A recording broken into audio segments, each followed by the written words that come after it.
Whatever you have left over in your wallet from the Carney Chaos Wasteland of Saturday, head on to the Tron Express to define the future as we head into WrestleMania Sunday. We got beasts, rulers, best in the world, and tribal chief, bitches, brutality, human bodies flying in and off ladders, and we're even going to see somebody whoop that trick. Maybe. There's so much more as we come together for episode 150 of Cindy Predicting for WrestleMania Sunday 42 Las Vegas, where it is anybody's game. Let's go ahead and get right into the discussion. Hello, everybody, and welcome back here once again to Simply Predicting. You know what this is? For I am the Samantha, the Simmer Brand, the voice that says for grateful for all professional wrestling. Damn it, they do exist together. And my name is Noah Foster. So thank you all for tuning in, whether live or on demand. Please like, subscribe, comment, and tell a friend. And you want to dictate the conversation, super chat or PayPal the passions. It's as simple as that. Of course, you all know your opinions matter too, so please feel free to be part of the conversation, letting your predictions be known. And of course, the forum is now live in the chat, on the social medias, and will be in the chat once all these streams conclude on all the respective channels, including the SR Studio social media too. Without further ado, let's go ahead and introduce tonight's incredible, fantastic panel. First and foremost, live via satellite on site. Literally, not going there, but they're literally at the destination, next to each other. This is not photoshopped by me, even though I work in IT. You are literally looking at together for the first time ever. Fusion Hot, the regular wrestling JJ Williams and Walter Cruz in the same damn vicinity. Walter, JJ, you made it. How are you? Tired. I think we're both tired. This dude was on the road at what, 3:30 in the morning? Yeah. So 6:30 for you East Coasters. I was up at about 6:30 in the morning, 9:30 for your East Coasters. You know, between a roughly 9.5, 10-hour drive from Northern California to Vegas, 3 buses combined for about 5.5 hours from Victorville to Vegas, because I had to take 1 bus to the post office, 1 bus to downtown Victorville, and then jump on the Greyhound. Damn. But, you know, we've been saying it all afternoon since he got me at the Greyhound station. It's surreal. We've been talking about this since the multiverse of media first formed, about all of us coming together at some point and doing a stream together. And because of all of the loyal viewers subscribing to Rage of Wrestling and him hitting that goal that his wife set, at least 2 of us are now here in the same place at the same time. And it's a trip, and I feel like I've talked a bit. Walter, say something, fucker. Get up. And go figure, it's the 2 people that Noah always jokes share a brain. Right. That are here They together. share a room. Now they share a damn room. Something happened when we were in the car, and it was the fucking same thought. We were like, yo, we were brothers in another life.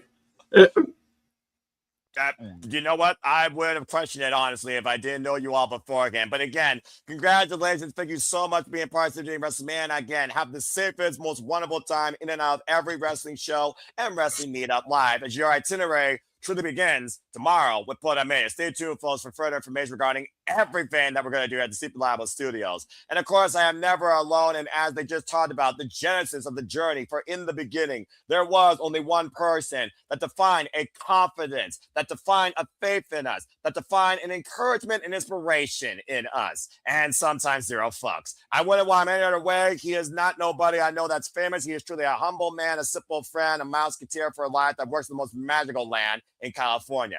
It would not be more fitting to have on Predicting WrestleMania Sunday under this stage of development for our super reliable studios than Jeff motherfucking Meacham himself. Jeff, how are you? It's been far too long. So, just so we're clear on an intro, I got compared to God. I'm told I work in the most magical land in California. It's not the San Fernando Valley. Some of you may believe that because of things that go on in the valley, but he meant Disneyland, folks, just so you know. Because the valley's a whole other magical land of stuff that some people get arrested for, especially people that work in extreme promotions. Anyway, but I digress.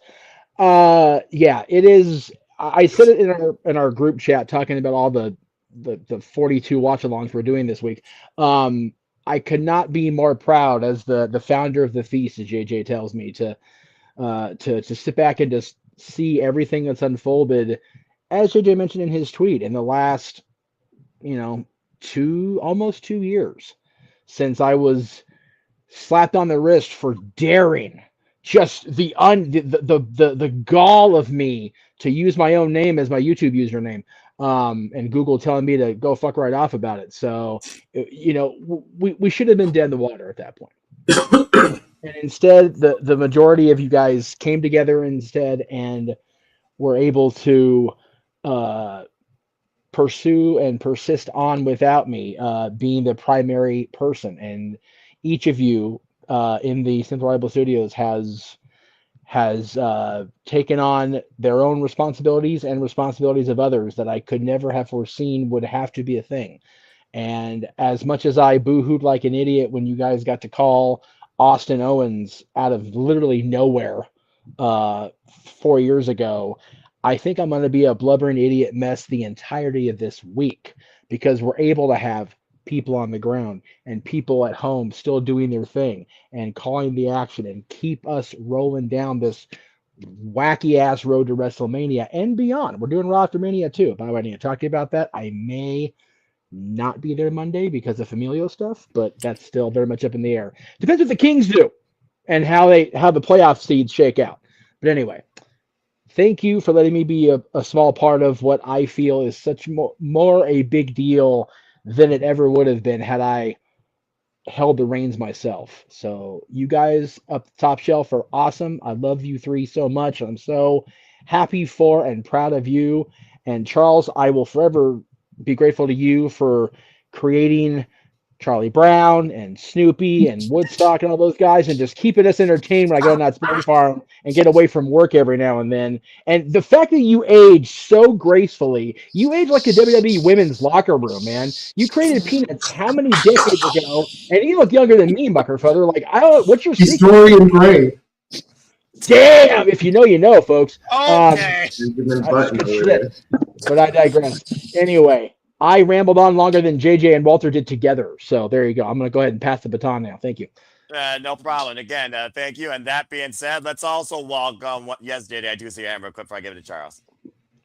I just want to say, and I want to throw it out there, little precursor. I'm not trying to kiss ass. I'm not trying to glaze in saying this. But I do want to take a second to put over, much the same way we put Ed over yesterday or the other day on Saturday night. I called us the Avengers in our group chat for this week.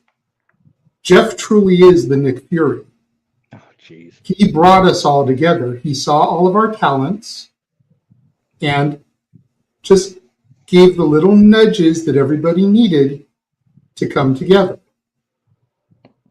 And much like Nick Fury says in the original Avengers, it was Age of Ultron, when it came to Hulk and Black Widow, you never truly know, but you kind of give the tools and see where things fall. That, in a nutshell, was Jeff assembling the multiverse of media. He truly was the Nick Fury of it all. Well, if I could be compared to the bad motherfucker that is Samuel L. Jackson, I'll take it and run. That movie. Well, I mean, I'm sure you're going to talk about another bad motherfucker here in our opener here in a moment. That's a whole different form of comparison versus somebody in this business, but we'll talk more about that in a bit. But that being said, again, to everybody, simply say, if you can, for just being here and just for what he's contributed to wrestling business, thank you, Jeff. And also follow us today. That being said, not Charlie Brown, but we make the joke anyways. He respects it. Just like we respect the fact when he plays TMNT, he falls on every manhole down New York City Avenue. Wouldn't want it anyway. Charles Solt on camera, actually, this time. Shows how important this is. Charles going to actually see you. How you feel about WrestleMania Sunday? Damn you, Noah. I had to do it. Damn it. Not right. But I love being here. And Charles. Much like Ash, he's got his own theme song. Basically. I love being here. It's fun, and damn it, I can't stop laughing over what Jeff was saying. Just can't stop. Oh, it's going to be a fun stream. I can already tell. This is going to be fun already. Continue. No, aside that, let's have some fun. All right, fair enough. Well, again, that's the channel, folks. Got a fantastic 5. That's right, 5 in 4 windows. You already did a few seconds. And again, shout out to Papagino. I'll see him for Partition Sports more, of course, following WrestleMania next week, Monday evening, 6 p.m. Standard Time. Subscribe to him today. Otherwise, he will roll up the sleeves and get real mean with you. Appreciate you, brother. But I think Gino, really quickly, since you're in the chat, if you want one of us to pick up that Cena shirt for you, let us know. We'll message you when we get to the WWE World on Monday, let you know how much it is. And you can PayPal one of us, and we'll get you that John Cena Rat Pack inspired T-shirt that they're having at WWE World. Because they'll definitely have your side, you skinny fuck. They'll sell out of our side on Monday. Walter, chill tonight. All right, then. So I can't ever get a size on my size. To be fair, it's also probably my size. So yeah, but Charles, you've been basically, you're in for the party, and Papagino, you've been encouraged. Shout out to Steve, another friend, of course. He's almost there with no DQ. Great to see him as well. And that being said, also, of course, all part of Predictions League. So I figure without further ado, when we talk about why we're here, syndicate community, panelists, professional wrestling fans, enthusiasts, hardcore, casual, WrestleMania ongoers, and to those that are actually going there live, good luck to you. Let's get right into it. So again, this is WrestleMania Sunday, WrestleMania Vegas, WrestleMania 42. Here's the card we're going to be going through, and of course, it will start 6 p.m. Eastern Standard Time this Sunday on April 19th. It, of course, kicks off live on ESPN for the first hour, and of course, the entirety of the show is available to ESPN Unlimited subscribers, $30. That being said, let's go ahead and get right into this. And what a fucking way to kick this thing off. We got the ruler, the destroyer. We got literally the man that held down the black and chrome since he's existed in professional wrestling, existed in NXT, versus 25 years unmatched. The beast, the conqueror, Brock Lesnar versus Oba Femi. I cannot state enough what this, as Jeff's going to put it as he kicks things off, this guy did in 3 minutes on Monday night and 4 weeks on the main roster. It is bloody insane. But let's go ahead and get right into it. Brock Lesnar, the guy that we've known, who's literally been a standard of his own for this business for the last 25 years, has done it all. He was the 1 in 21 and 1. He is an NCAA collegiate champion. He's IWGP champion. He's WWE champion. He's a UFC champion. Oba Femi, he's a shot put champion. He's NXT North American champion. He's NXT champion. And in 4 weeks, with a powerbomb, a clothesline, a face-to-face, a chair thrown in the Beast's face, and a 3-minute promo to Paul Heyman, he has got to be the most confident, push forward. Some might say it's got to be obvious he should win this or going to win this at this point, candidate to ever confront Brock Lesnar in the ring. And now they're going one-on-one for the first time ever. What could be the last time ever, considering we're thinking about Brock Lesnar's future. Not to mention, this is literally opening WrestleMania Sunday. So keep that in consideration. With that being said, let's go around the horn and see if you think that the ruler will conquer the beast incarnate, Brock Lesnar, and win this war that he has brought forward. Shout out again to the 20 of you that put your predictions also as well as, of course, the performance live, including the two most of no DQ. Con Andrew, Dave Scheffler, Walter Cruz. I recognize that name from somewhere. Our Canadian friend Ash. Even Ash got involved in WrestleMania, folks. Just saying. Shout out to our baddie friend. This match is brought to you, by the way, by the Jeff Meacham Network. They're going to do pointless sponsors. We're going to do realistic sponsors, damn it.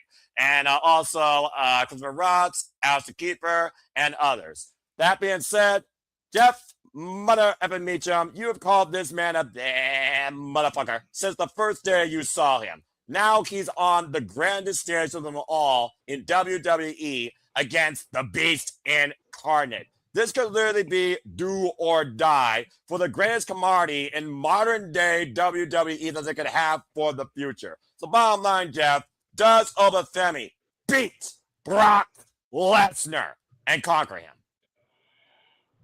I remember a call. I forget what WrestleMania match it was. It may have been 18 when he was facing Ric Flair, but I distinctly remember JR calling Undertaker the baddest man in the land.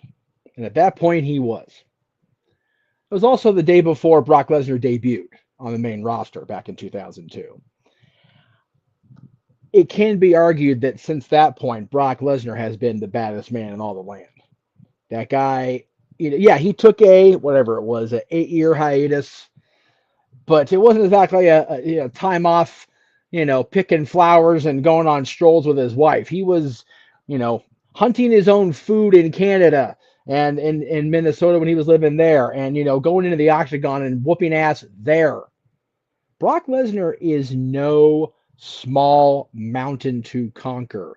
He is the baddest man in the land. And I don't care how many cowboy hats he puts on, how many times he slips and eats shit on the ramp. I don't care what he does. Brock Lesnar is still Brock Lesnar. Okay? Period.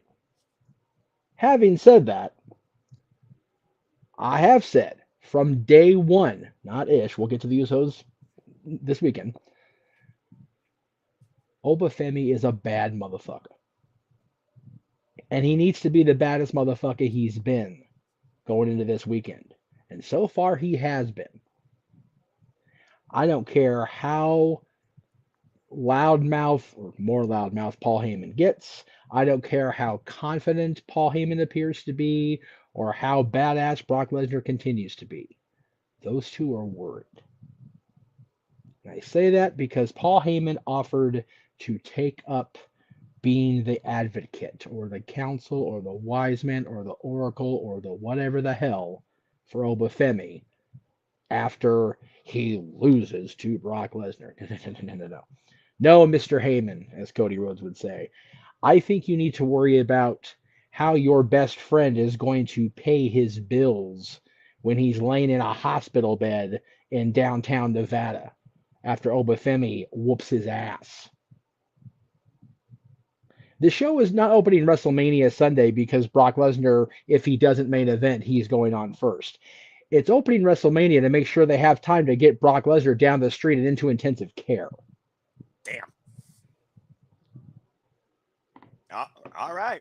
Thank you for that, Jeff. That being said, folks, that's how everything works. Someone starts off, the rest of the panel will get to say their piece based on the quality of the card, and it's fucking WrestleMania, damn it. Everyone's going to be saying shit about every match here, whether you think it's filler, meh, or most important. And I would argue that Sunday right now is starting with the most important match of WWE's future with who could be the man to lead the damn business. Damn it. And I'm just going to leave it at that. That being said, Jeff Means let's kick things off with Femi conquering Brock Lesnar.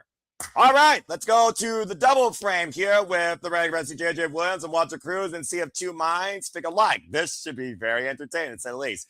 All right, guys. So that being said, Femi again, the confidence that he had. And I swear, on Monday Night Raw, I almost thought that Paul Heyman was teary-eyed because I do think, to Jeff's point, there is a certain acceptance that Femi could be the one to conquer the one in 21-1 once and for all. So that being said, what do you think happens in this match? Go ahead, you two. This is literally Thanos versus Darkseid. That's literally what this is. If you know comics, like it's ridiculous that we got to this point. In some universe, they crossed over, but yeah, I based on what JJ and I have the same wavelength, so I think Oba wins because of what we think is going to eventually happen in another match. And what this is the start of. JJ, any further to add, despite your wavelength? Yeah, just to further elaborate on what Walter said, we were talking in the car about this today, and this is going to be the start of the Brock Lesnar retirement arc. Because let's not forget, SummerSlam is going to be in Minnesota. You know, Brock was a golden gopher. So he's going to lose this match. And then what I pitched to Walter is he's going to then go on a Ric Flair-esque run where the next match he loses is his final match. Because if he can't conquer this young upstart kid, does Brock Lesnar still have it? And he'll run through everybody that he gets put in his way until he gets to Minneapolis, Minnesota. And a man who demands your attention and all your gratitude faces him in his hometown and just ends the career of the Beast Incarnate. So Obafemi has taken this one. All right. Jeff, I do see your hand. What do you have to say regarding that? Just the fact that I want to express how awesome is it of Brock Lesnar to return home one last time and get the Minnesota Vikings fans ready for yet another losing season by getting his own ass whooped in their stadium. What a decent human being Brock Lesnar is. What a guy. What a guy. Carry on. I'm so glad my mom doesn't watch football anymore. The last time that Minnesota had a winning team, they were called District 5. Pop for reasons. All right. And with that, you can get more of those sports takes courtesy at Please tell me you get that reference, Noah. I'm starting to think about District 5. I feel like I know what that is, but I can't think of it right now. Please tell me that when once you were a wee lad, you watched the Mighty Ducks. I think I did when I was a young Disney kid. I think I did.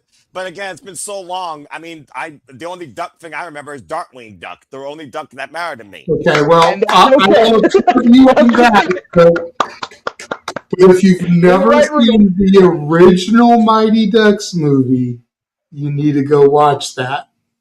I don't watch movies. You know that. No. Okay.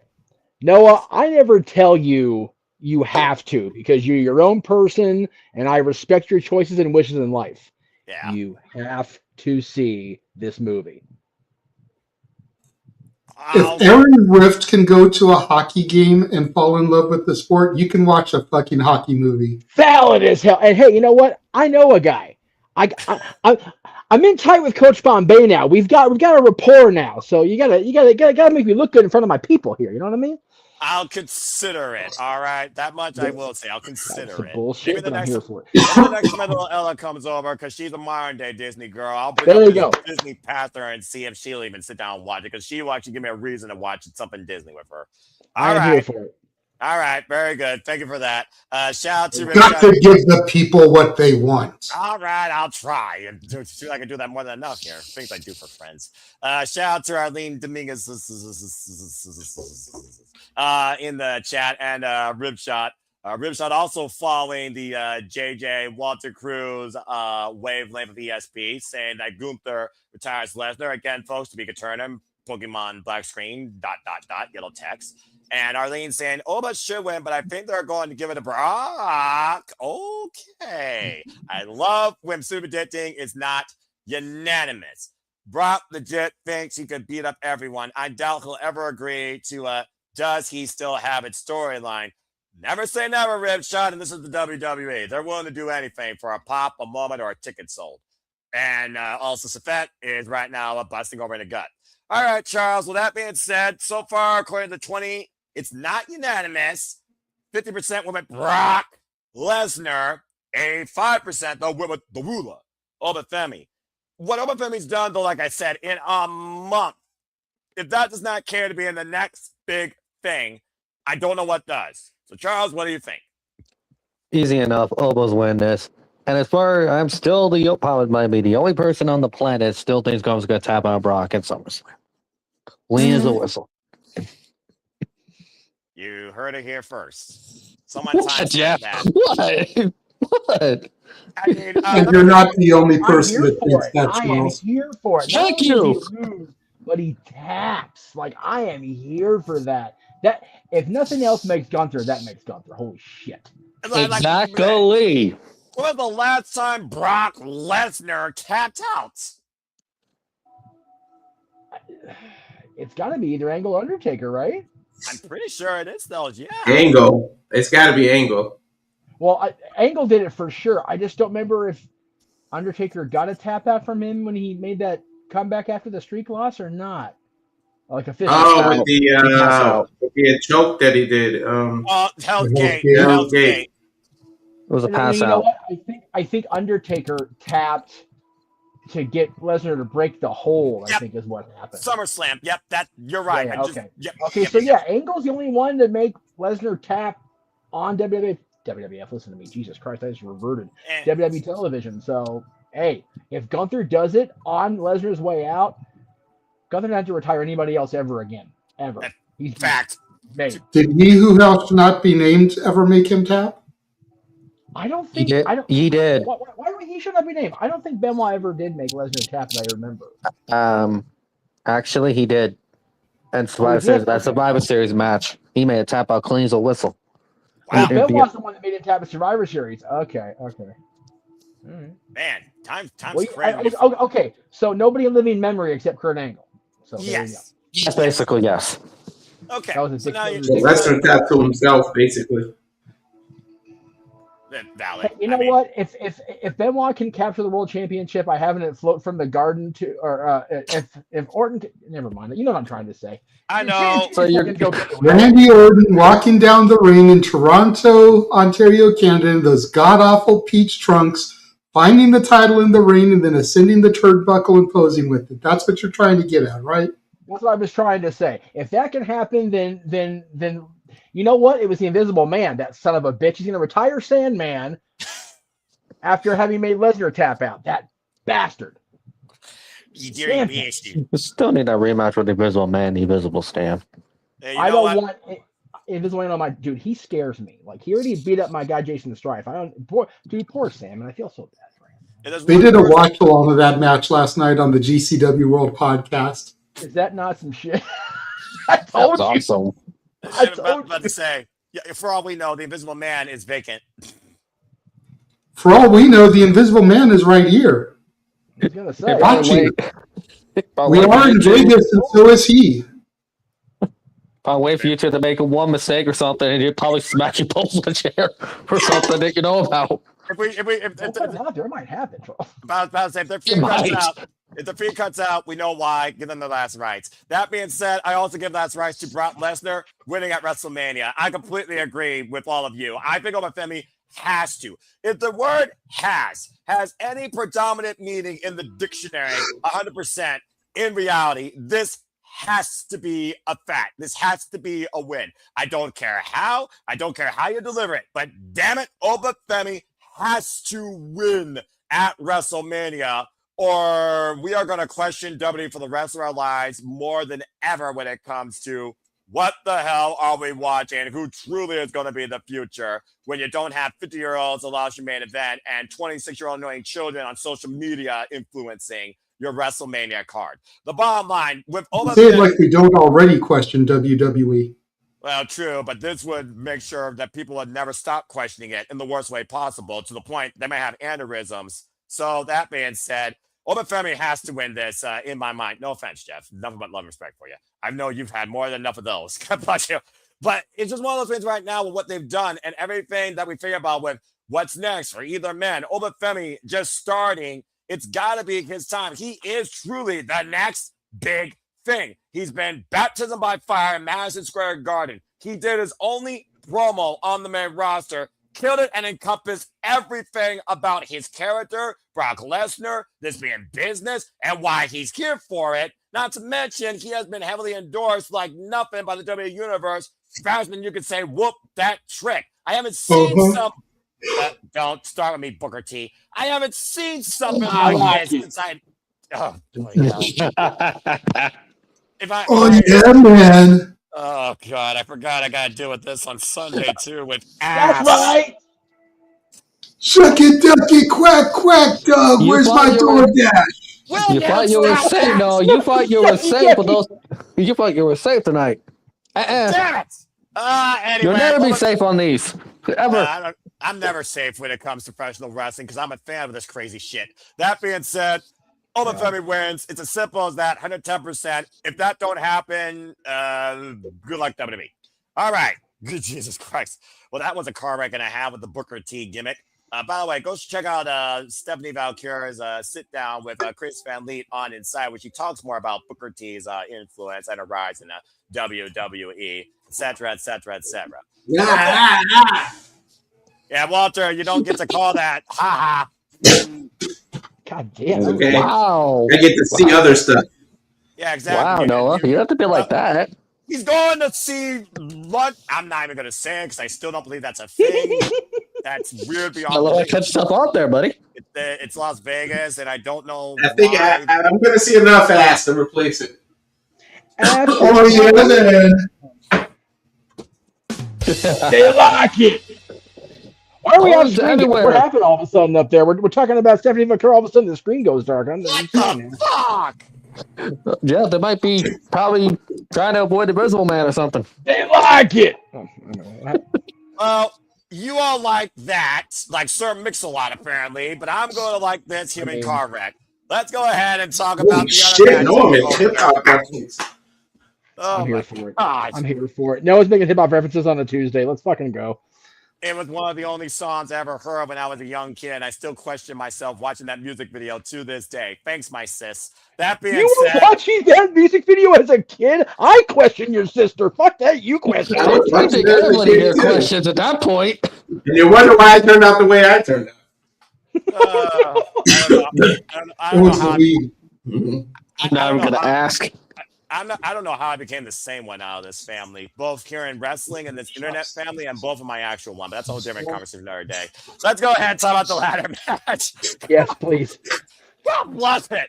Okay, bodies are gonna hit the floor. Good lord, it's a six-way Intercontinental Championship ladder match. Penta Sami defending champion, defending against bobblehead JD McDonagh, Dragon Lead for the Fire and the Flames. Your boy Bouncy, Javon Evans. The legend, the Hall of Famer himself, Rey Mysterio, and the Bulgarian brute, Rusev. Straight up, folks, Penta Sami welcome everyone to the party with zero fear, and he already owns pinfall wins on some of these people during his Intercontinental Championship run. Straight up, no one qualified. This is just made on the fly, and Penta welcomes it, because again, zero Miero. But I will say this, in a preview on Monday Night Raw, Rusev smashed everyone, including the people involved, and there was like 4 people involved originally, including himself, in the tag match. So right now, Rusev, might I add, the only big man in this match here. Everyone else is a cruiserweight and a tiny guy, in case you didn't notice.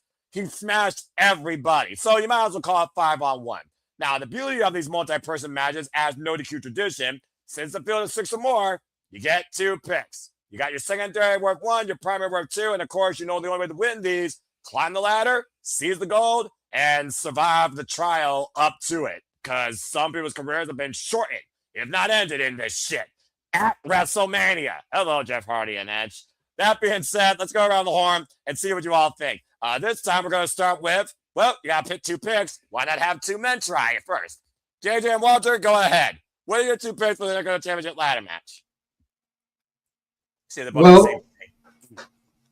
I think this is going to be one prediction where we disagree on stuff, at least on one of the picks. Fair enough. There's something in my gut that says that this year's WrestleMania is going to be a, for lack of a better term, a youthful ascension. You know, we've already got Oba defeating Brock. There's a good part in my soul that thinks that, you know, the bouncy one, your boy, is going to take the Intercontinental title here.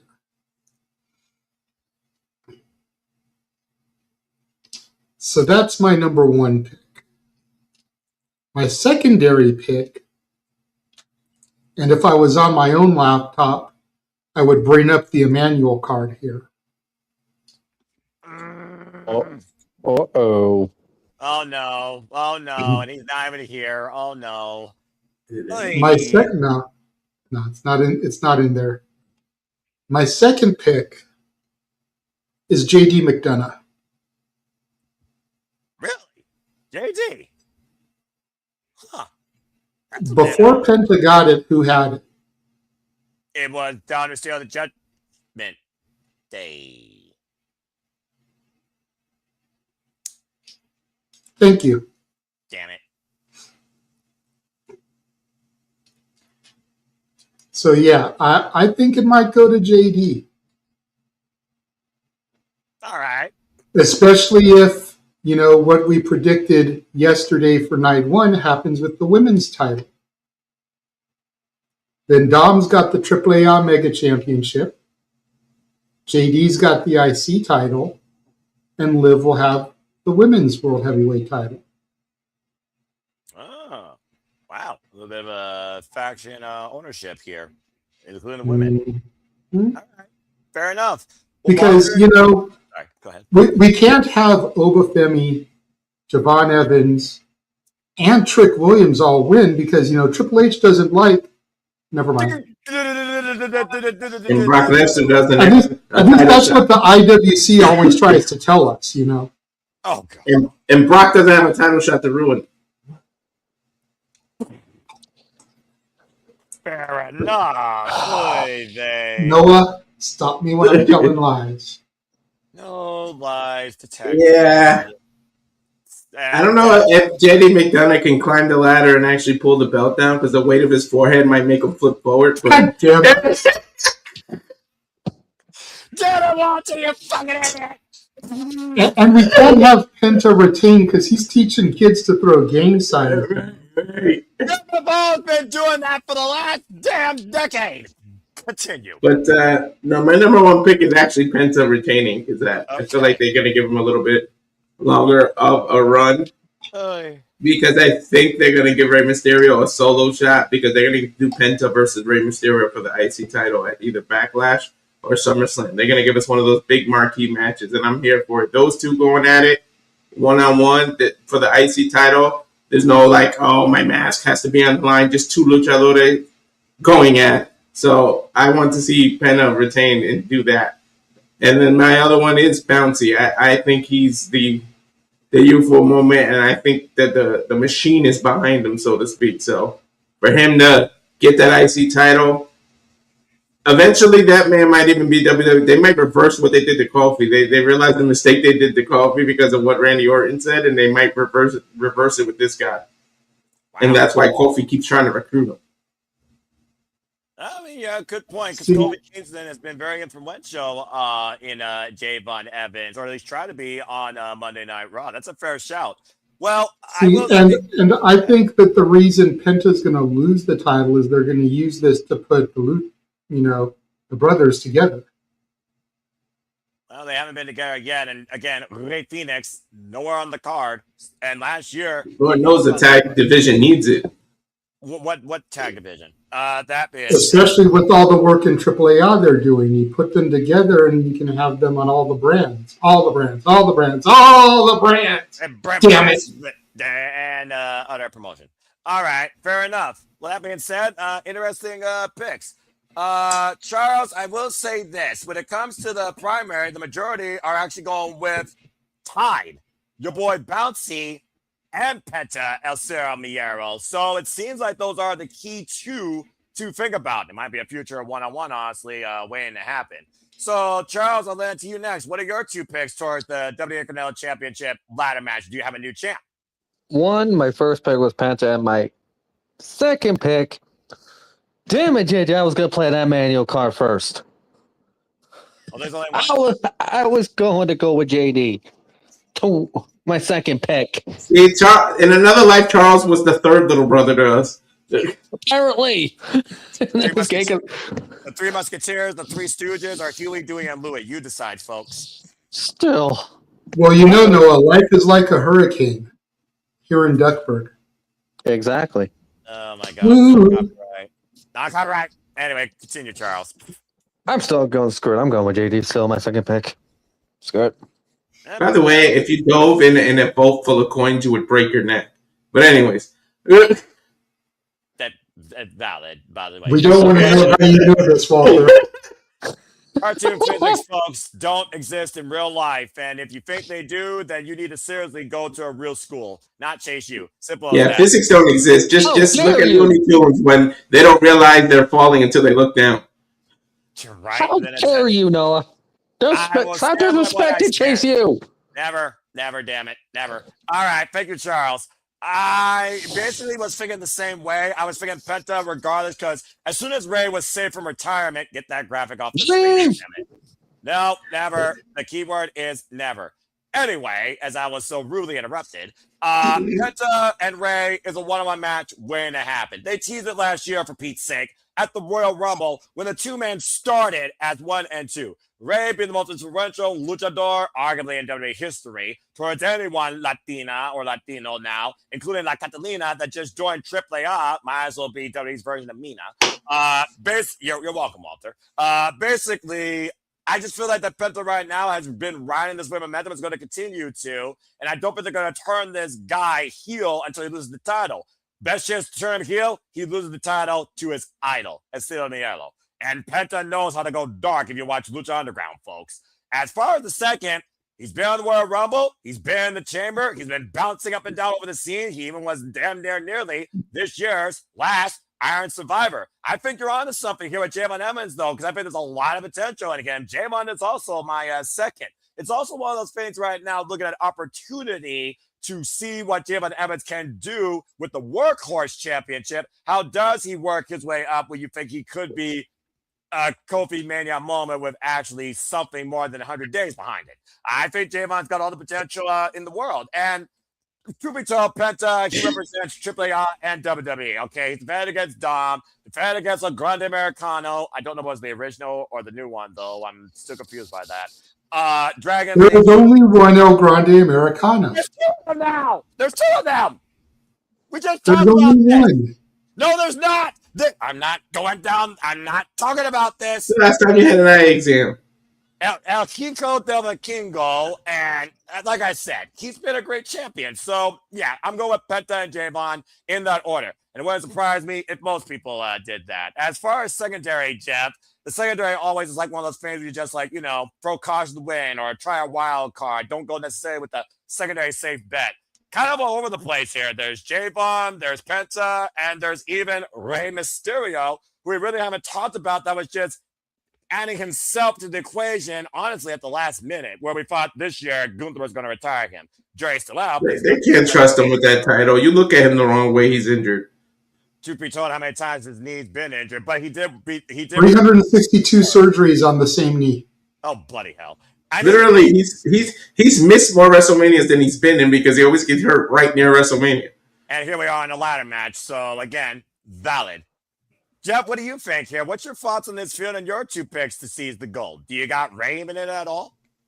I don't like going last because all of my jokes are already used. Anyway, because my secondary pick was going to be Rey Mysterio's right knee actually survives the match, but that's just anyway. Look, You always have his left knee. I didn't mention his left knee. His left knee might not survive it because they have to go back and forth. Right. Continue. Okay. Let's see. I'm gonna say my secondary pick is Jade and McDonagh, just to be that guy. My first pick is going to be Penta to retain. However, there is a thread that I'm going to go through, and if I may be so bold as to dictate the pace of this show, Noah, I'm gonna say Penta retains, and then in the battle of the former Judgment Day brothers, the demon just destroys Dominik Mysterio. So Dominik's down. He's just just crestfallen, even though he's still the AAA Mega Champion. Then we have Penta defend one-on-one against Rey Mysterio. And we have Rey Mysterio win it at that point, whether it's Backlash, whether it's, Money in the Bank, whether it's, some random ass Monday Night Raw. Mm-hmm. That's when we get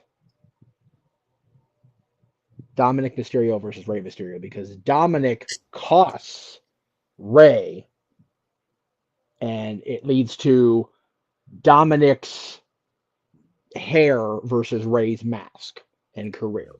Wow. That's what we do. So I am applying the Williams approach, long-term storytelling. Penta retains. He goes one-on-one against Ray later. Dominik cost him after being just pissy about losing at WrestleMania to the Demon. And then we get Penta and the Demon at some point, which I need. I need that in my life for it too. I do agree about that.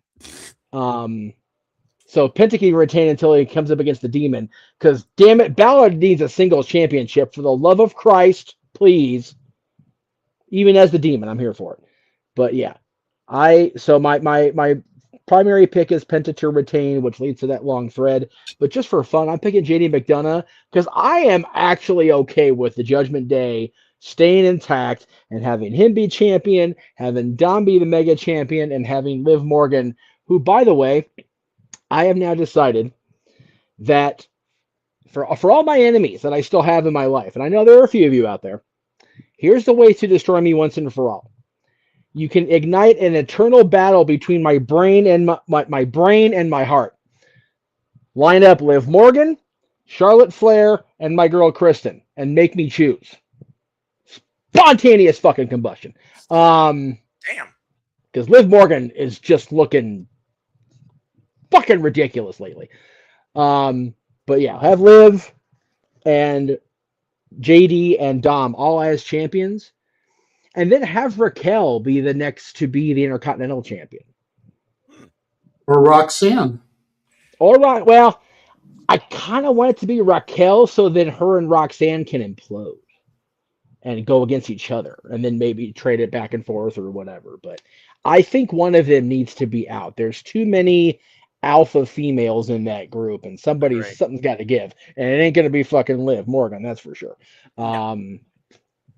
So anyway, this match, primary Penta, secondary JD. And then if we flow into the Demon versus Dom, I'm picking the Demon to win there. So there you go. Well, I feel, and that's why. Well, first off, bloody brilliant. And secondly, your mask versus hair match, that could literally happen in AAA. You literally would cross Fred, the WWE Championship, and AAA, representing both promotions in the storytelling involved in the WWE universe of promotions. So actually, that is brilliant. And let's not forget, the last time that Dom and Ray were sharing the ring in AAA, Dom had Ray literally braced around him the one title he never won, the AAA Mega Championship. But anyway, JJ, I do see your hand before we move on to our next match. What do you guys say real quick? If they're going to do that, I don't think they're going to do it in AAA anytime soon. Because if what I'm reading online is accurate, the next AAA show is going to be Noche de los Grandes. And it's going to be mask versus mask. Yeah, so I don't think they would run a mask versus hair match too soon after doing mask versus mask. No. I'm not saying they'd have to at least wait till next year's Mania. I'm not saying do Ray versus Dom right after. I'm saying, they can build that, Dominik's reascension to the top, defeating John Cena on John Cena's last PLE in November of 2025. Yes. They can do the mask for Ray versus Dom in November of 2026 or whatever. Have it be at Survivor Series or whatever AAA events that weekend or whatever, or cross promote it. Do something.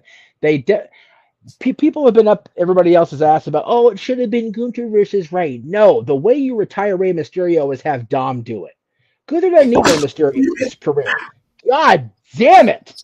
Talk about the demon. That was a demon expelling out of Walter. Holy shit. You good over there, Walter? You good? You good? All right. You good? Goodness.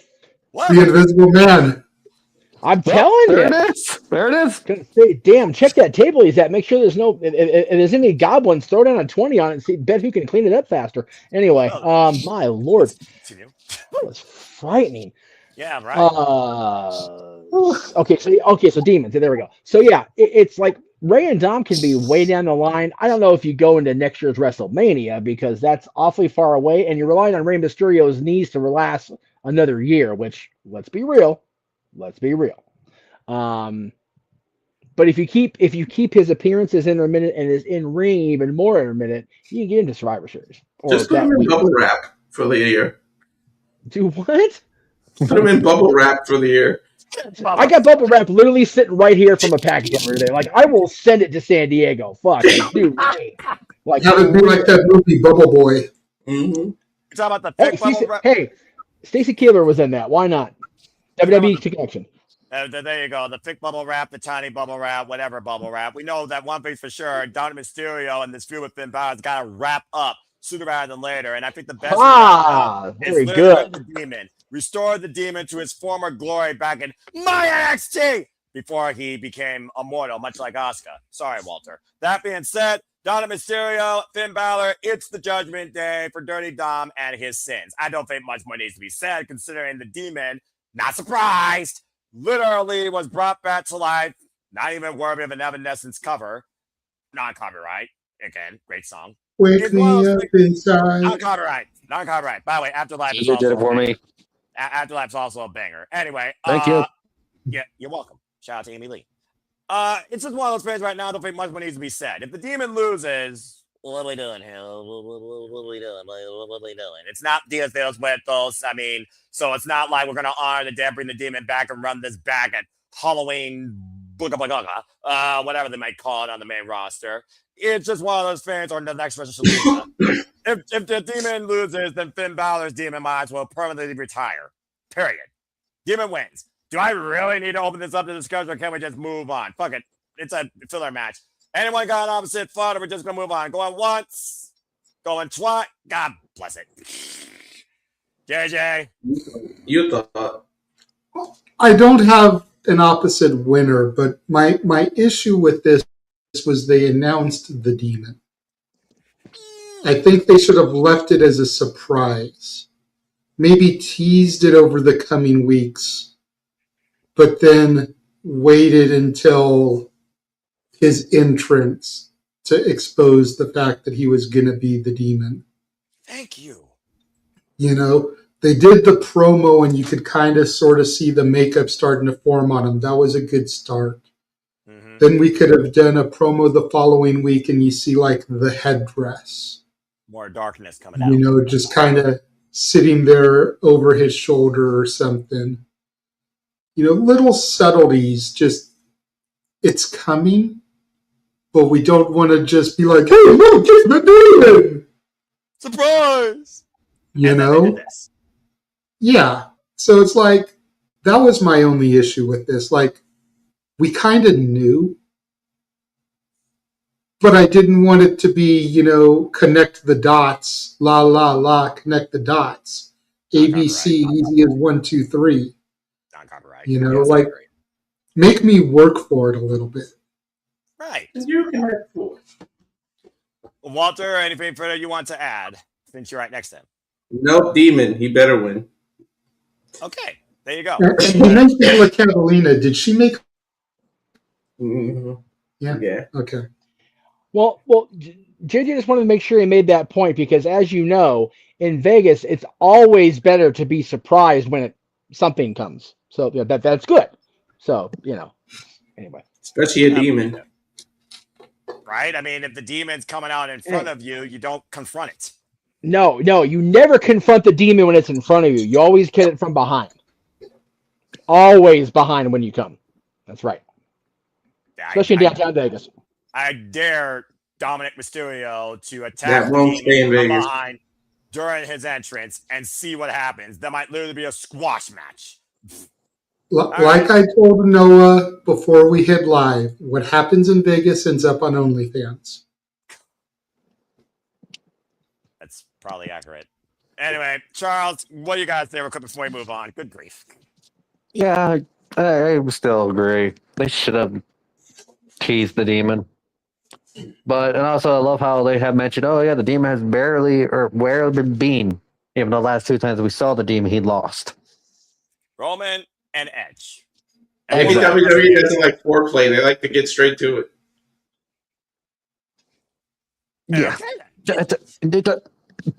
You broke. Damn it! Damn it! I had my train of thought. Damn it, Walter! Walter. That's 2 Walter, you freaking idiot moments tonight. He's on fire. JJ's helping him, influencing him. The inner demon of puns is coming out of Walter tonight thanks to JJ. All right.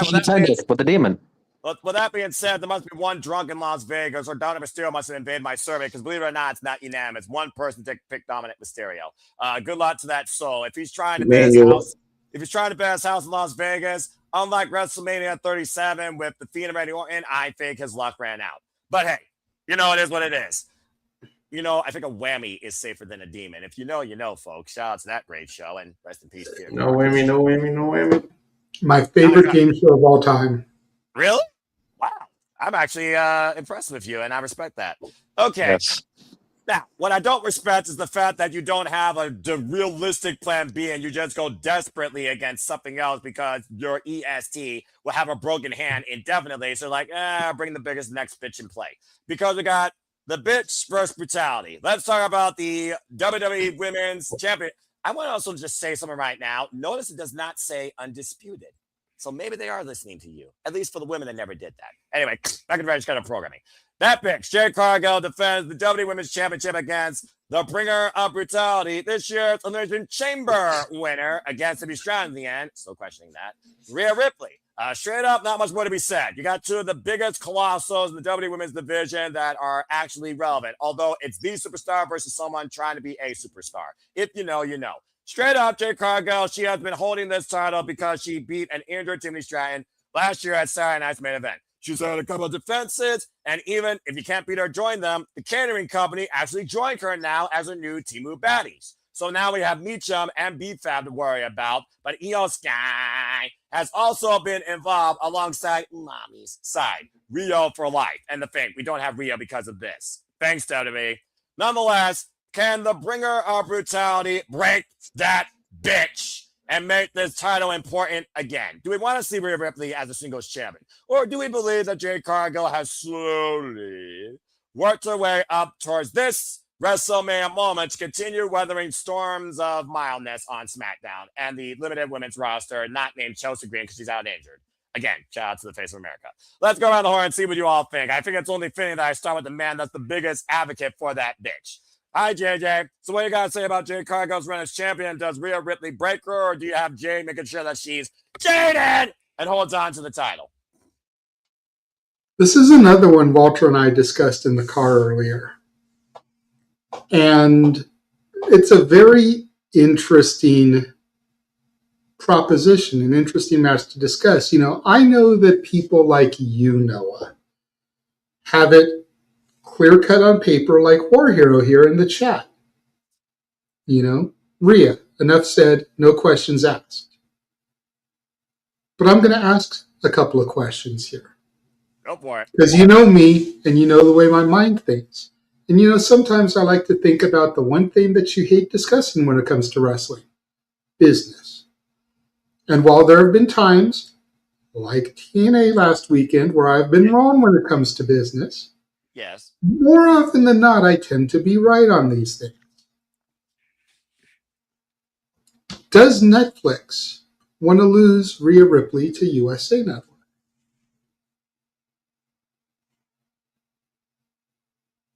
Yeah. Now, you can throw brand split LOL at me all you want, and there is still the possibility of a potential draft where they could just move her right back to Raw.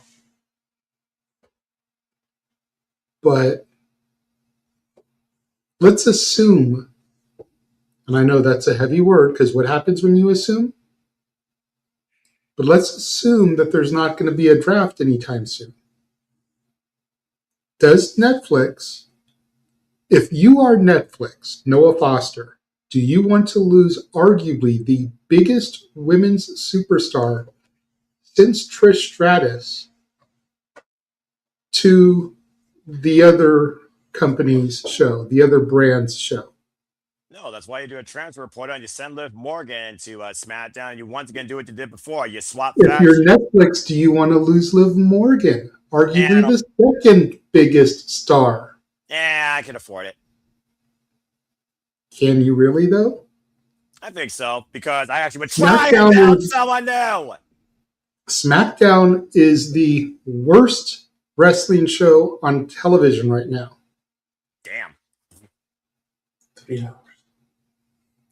That's saying something. NWA Power is better than SmackDown. And they just lost EC3. Put that into the percolator, the crock pot, let it slow cook for a minute. Smell what the Renegade's cooking. I think Triple H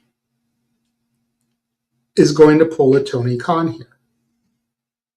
And what I mean by that is, think back to when Jade was TBS champion. Think about all the times that we said, create an option C. Let her cash it in for a shot at the world title. Let her do something to get it off of her so that she can move up the ladder. And you were always the one to sit here and tell me Chris Statlander is supposed to get the title when she comes back from injury. And they waited and waited and waited and waited and waited and waited and waited and waited and waited and waited and waited till Chris Statlander finally came back from injury. And then they had Jade lose it to her after already successfully defending it. Yep. They're waiting for Bianca Belair. Bianca Belair versus Jade Cargill is the match everybody wants. Once that match is over, Jade can go off into Never Never Land, and all you people out there that hate on her never have to see her again. People like me and Walter who support Jade will be sad because her sexy ass won't be on our TV anymore. You poor unfortunate souls. But once she loses to Bianca, she can disappear, never to be heard from again. They're waiting for Bianca. Whether she comes out to help Rhea here and even the odds, because to your point, Jade will have her baddies. Rhea has Io. She's not booked on the show. Man, but that's 3 against 2. Mm-hmm. Still need one other person to help even the odds. So if Bianca is able to come out and even the odds, even if she's not at 100% ready for a match yet, if she's at 75% or 80%, the Randy News Network with the injured shoulder, we can plant that seed so that at Backlash, King of the Ring, SummerSlam, we get Bianca and Jade. Jade retains. Walter, anything to add? Pretty much what we discussed. I figured that you shared a brain on this conversation with how deep you went. Bianca could come in back and whip her hair back and forth. All right, we'll see what happens. But it's also another one of those things. Rhea versus Bianca was a match people have also been clamoring to see since those two are on the main roster, and they were waiting to see that possibly last year at WrestleMania. And I'd rather see that match, my NXT, than the other one you're putting down, because it'll be far more competitive and driven. Because I'm pretty sure Bianca there is still pissed off at Rhea Ripley. So that's also another reason why I'm going with the superstar of WWE that got her spot and beating the Queen at WrestleMania 39 that this man saw live. Brutality for the win. That being said, Jeff, I go to you next. What do you think based on what Jade said and also what I'm putting down? Do you think the bigger match to book at this point would be Jade versus Bianca or Rhea versus Bianca, or maybe in a bygone era, because we still don't know, can she beat her? Rhea versus Io. There's more I see with Rhea being a champion again than Jade right now, in my opinion. That's another reason I'm going with Rhea. Long-term use, booking, not a one-off for a damn moment that might under-deliver in the long term of things, like Jade being an injured Tiffany. And Tiffany's not even on the card.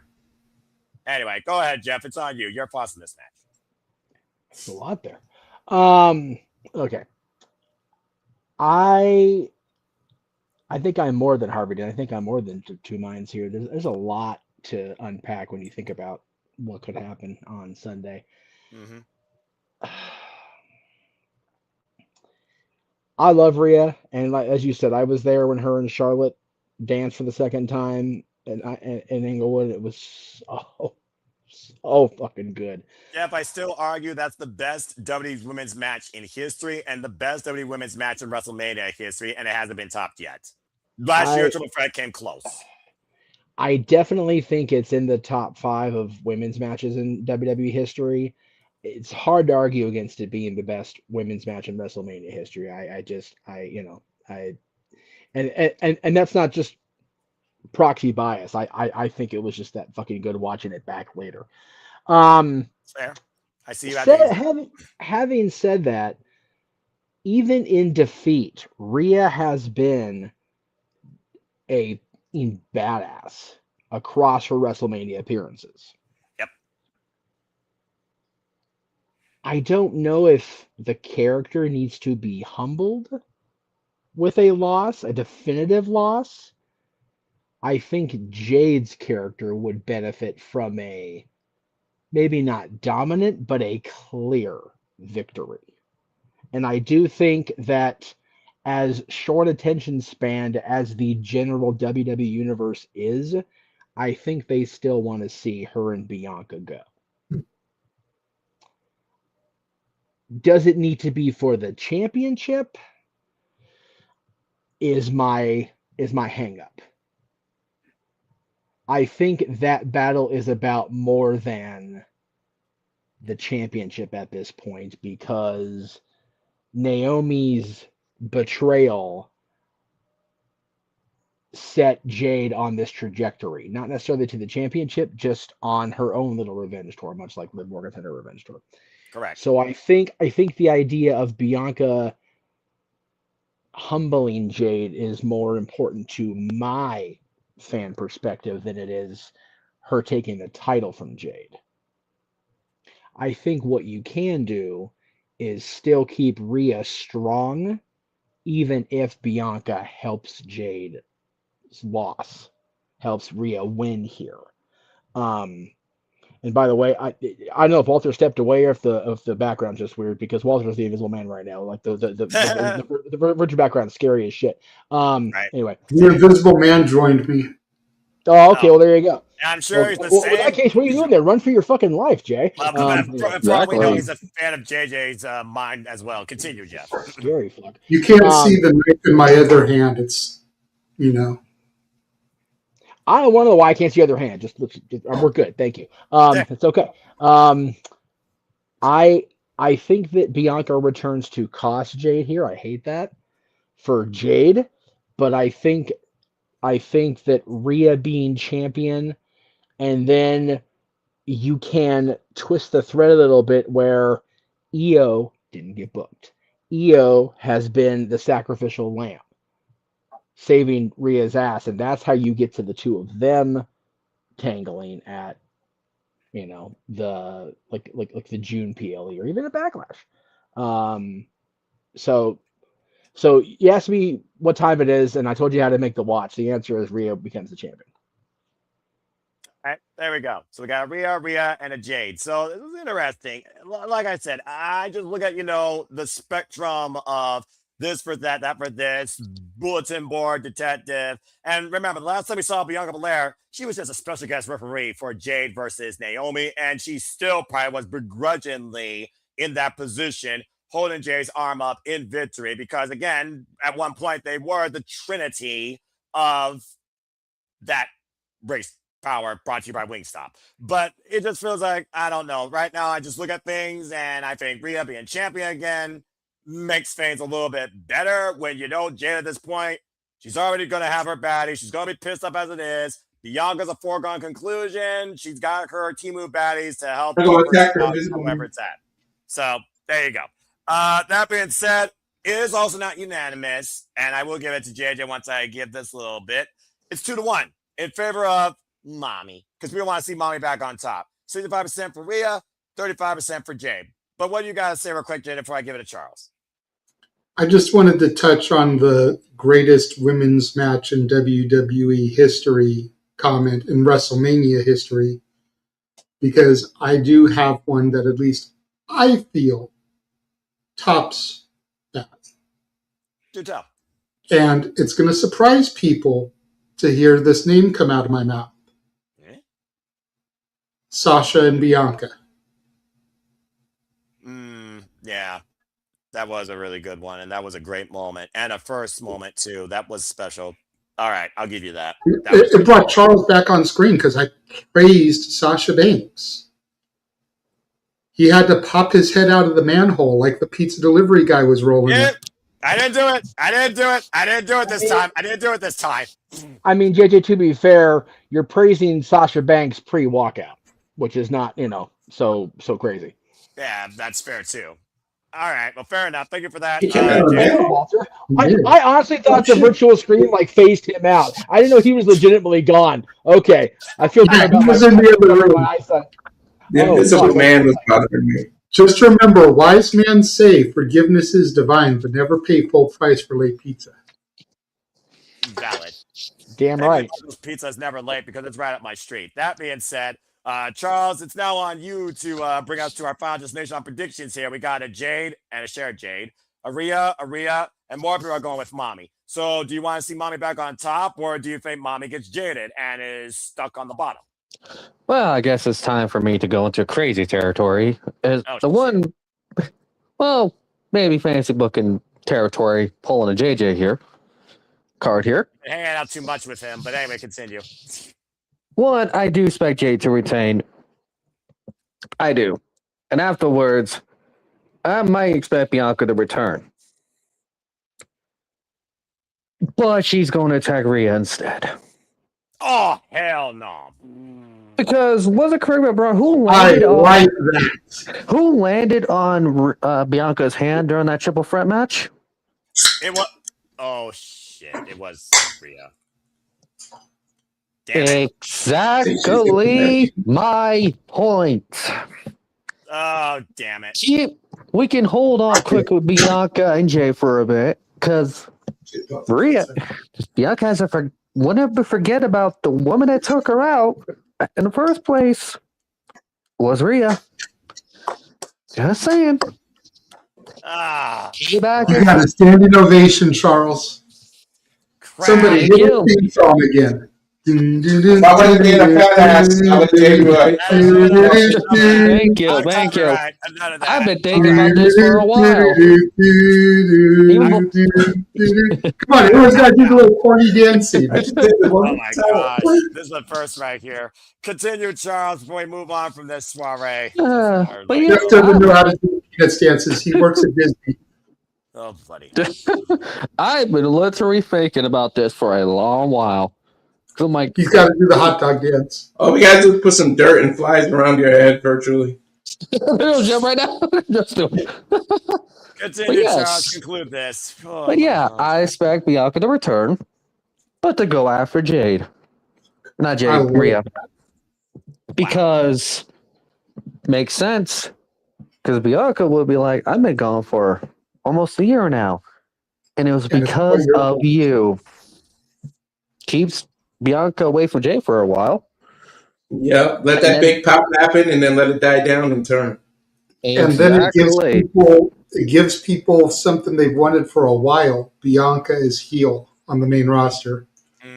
Which justifies and you can even bring up that you're ignoring her husband and everything. I mean, her husband's MIA, to be fair. Justified everything.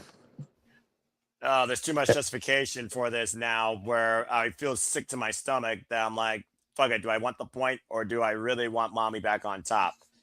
I like JoJo's point in the chat also. Why was the faction formed just for her to lose? Case in point. And this is not Bianca joining Jade either. This is more of, this is personal, going after Rhea. Desperate champion uses freaking stooges to keep the championship. A tale as old as heel champions itself. I get what you all are. When you think about it, Jade really her beef wasn't with Bianca. It was Naomi's the one that attacked her. Everything was Naomi. They really had no beef. It was beef by association. And give it time for the proper have a reason for the match to happen. But until then, Bianca deals with Rhea. Charles. Wow. You get a gold star. Courtesy of Thank you. Chase University. Indeed. Believe. I can't even do Never. the hand thing right now. I get up on my phone now to do it. I'm But about to say never. And again, Rhea was petulant child to force her way into That- the match last year with Rhea. And get that graphic off the screen. exactly. Thank you, Noah, for bringing that point up. Rhea forced herself into the Bianca's business. Mhm.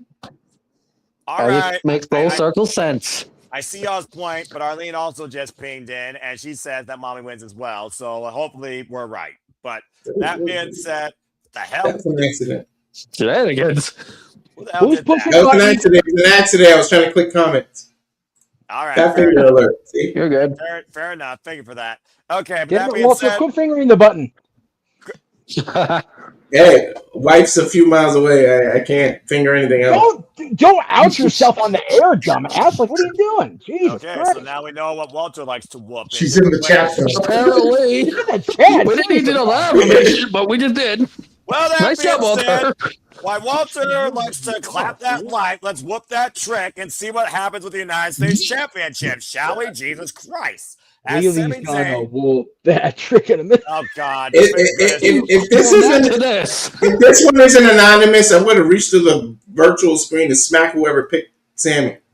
Oh yeah, man. Well, I like it. Booker T 1, 2, and 3, picking obviously Trick Willie, rapper not included. And I have to agree, as we talk about the rising stars of WWE, if this is a foregone conclusion, then somebody's smoking something not from Walter's farm. I gotta see Trick Williams get this championship. I think JJ said that Trick Williams has the potential to be a top babyface despite his pop and circumstance personality and the fact that Sami, Desperate Sami, doesn't give a damn what the fans think while he was thumbs down taking Carmelo Hayes away from this moment, who worked harder this whole damn last calendar year than Sami has, pouting and whining at QB1. So yeah, Trick Williams wins. I'm going to start out with that. Now let's go to Booker T 1 and 2 for their prediction next, then I'll go to your hand. Go ahead, JJ and Walter. Damn. Yeah, to what Walter said, I don't think anybody here is picking Sami Zayn, but what I see happening here is Trick winning, and then Melo challenges him. I like that a lot. And we go into a huge angle that possibly, come the end of it, brings Trick Melo gang back together. Because again, we're desperate for tag teams. What's They've got great chemistry, whether they're heels or faces. accurate?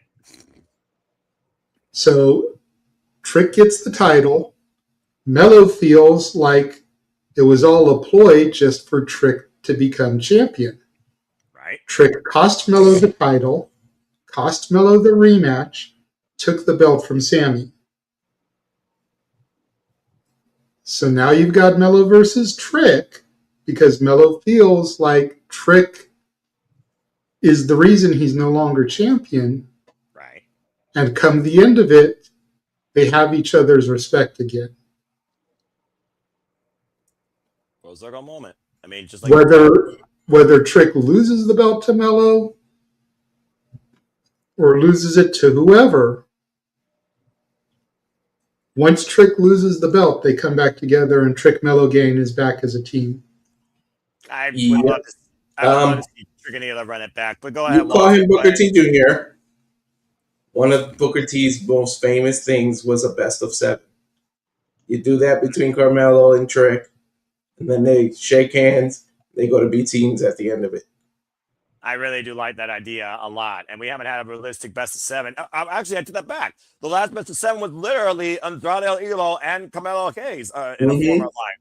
So that's fair, actually. And again, Booker T, impersonator of the modern era, Trick Williams. I mean, it makes perfect sense for him to try that. It's just, and it's even over. Oh my gosh, it's even over the United States Championship, just like Booker T's best of 7. Bam.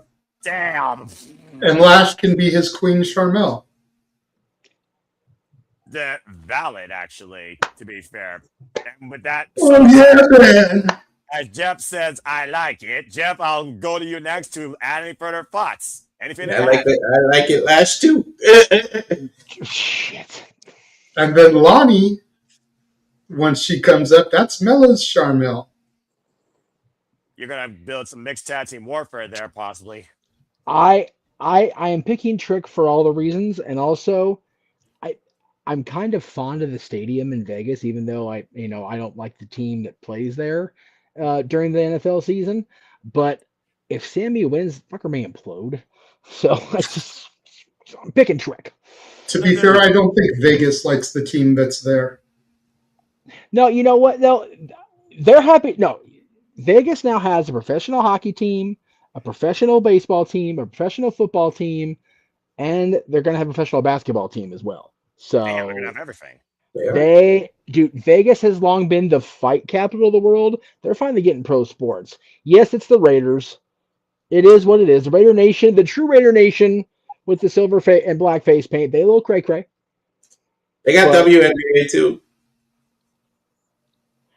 So they got the professional sports they need. And I'm not even going to go there because actually, you know what? The freaking Las Vegas Aces are a damn good basketball team. I'm not even going to trip on that shit. I'll take your word for it. But anyway, now they're getting all this influx from the pro sports, which professional sports leagues are happy to dump money into markets. So Vegas is happy with what they've got, but I really don't want. It's a really nice stadium, and our friend Lex works there, Jay. So I don't want the thing to implode on itself because they're pissed about Sami winning. You know what I mean? So That fair point. Walter, you might want to reach proverbially through your computer and drive to my Google Drive or the forum because believe it or not, it's not unanimous. In fact, 30% of the 20 that have made their prediction pick Sami Zayn to retain. 70% would pick Trick Willie to gain the gold. So I don't know what those people are thinking. They either Syrian or Canadian. I want to see Sami Zayn get his ass whooped so bad that he stumbles to the back and comes back out as El Generico. It has happened before with somebody else and a luchador gimmick. Jeff knows about it. Wait. Oh my gosh. It just pinged in my head. You do the best of 7. You do Carmelo. You do the reunion. They are the team that's dominant, right? And Sami Zayn gets left behind. Then KO comes back, and it's KO and Sami against those two. You can only hope that Kevin Owens comes back next year. I That's why you got to give it the whole year. You got to give it to him his whole year, at least. Jeff, yeah, do you have any competitor? I was going to say, do you understand the kind of pop they will get from me if El Generico walks on WWE television? I will lose my goddamn mind. Jeff, I don't think you're going to believe you're watching WWE if that happens. Right? No shit. Yeah, for real. It'll be more than a generic pop. Yeah. Valid. That's valid. Olay! Orale. Charles, go ahead. Speak your piece now on this. Oh, this is where it's gonna be fun. I'm not picking Trick. Oh, there's one of them. How far is Vegas from Michigan? Except for one reason, I expect a double turn to happen in this match. Double turn. Where Sami goes full blown heel. Since he doesn't give a damn about the crowd, he's going to win by underhanded day. And also, thank you for that. Somewhat's a manual car, somewhat's not. And I expect this to Sami Trick feud to continue. Post-Mania, where Trick will get the title. Somebody whoop that Trick down there, please. That being said, Jeff, I saw your hand. What you got to say real quick regarding all that? I just have a procedural question. I've missed so many of these shows, and I do apologize for that, Noah. The mouse is a slave driver. What is the Emmanuel card gimmick? What the fuck is going on? So basically, the Emmanuel card is making an absurd prediction that will probably never fucking happen. Oh, okay. Okay. Got it. Okay. Just want to make sure. And it's Charles, so more often than not, Charles or Emmanuel plays it, but this goon has also played as well. And one time, he actually was right, and it still pisses me off to this day. And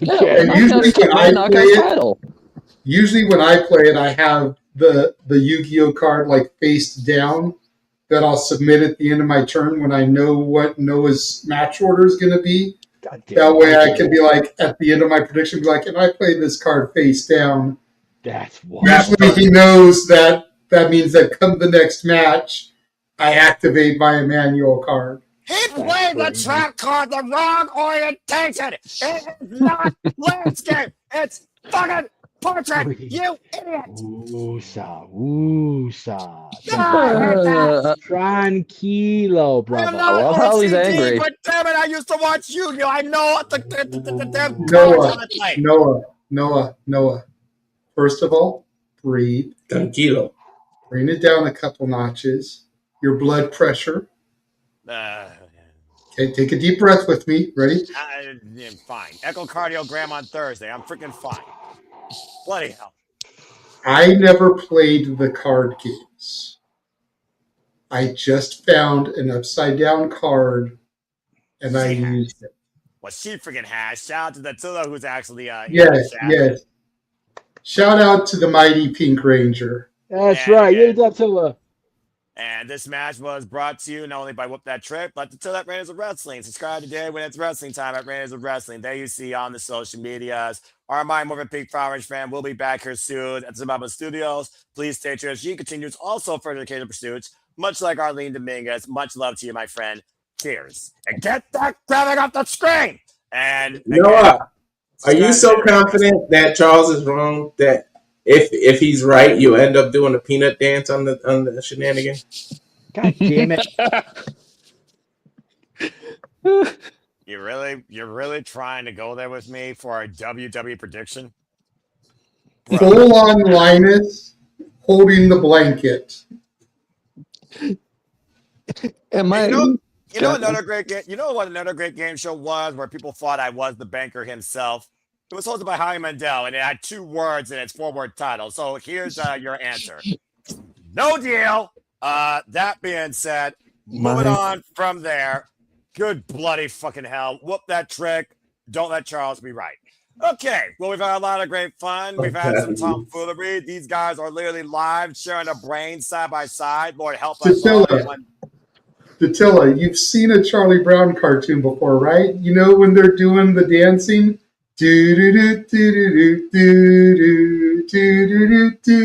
And every character has their own little dance that they do. That's the Peanuts dance. Bloody hell. Oh, that would be even better, especially since Noah always wears suits. Have him get on his computer desk doing the Pee Wee Herman. I like that. Hell no. And that also, and tequila also ties into the Ninja Turtles. Yes. Ninjutsu.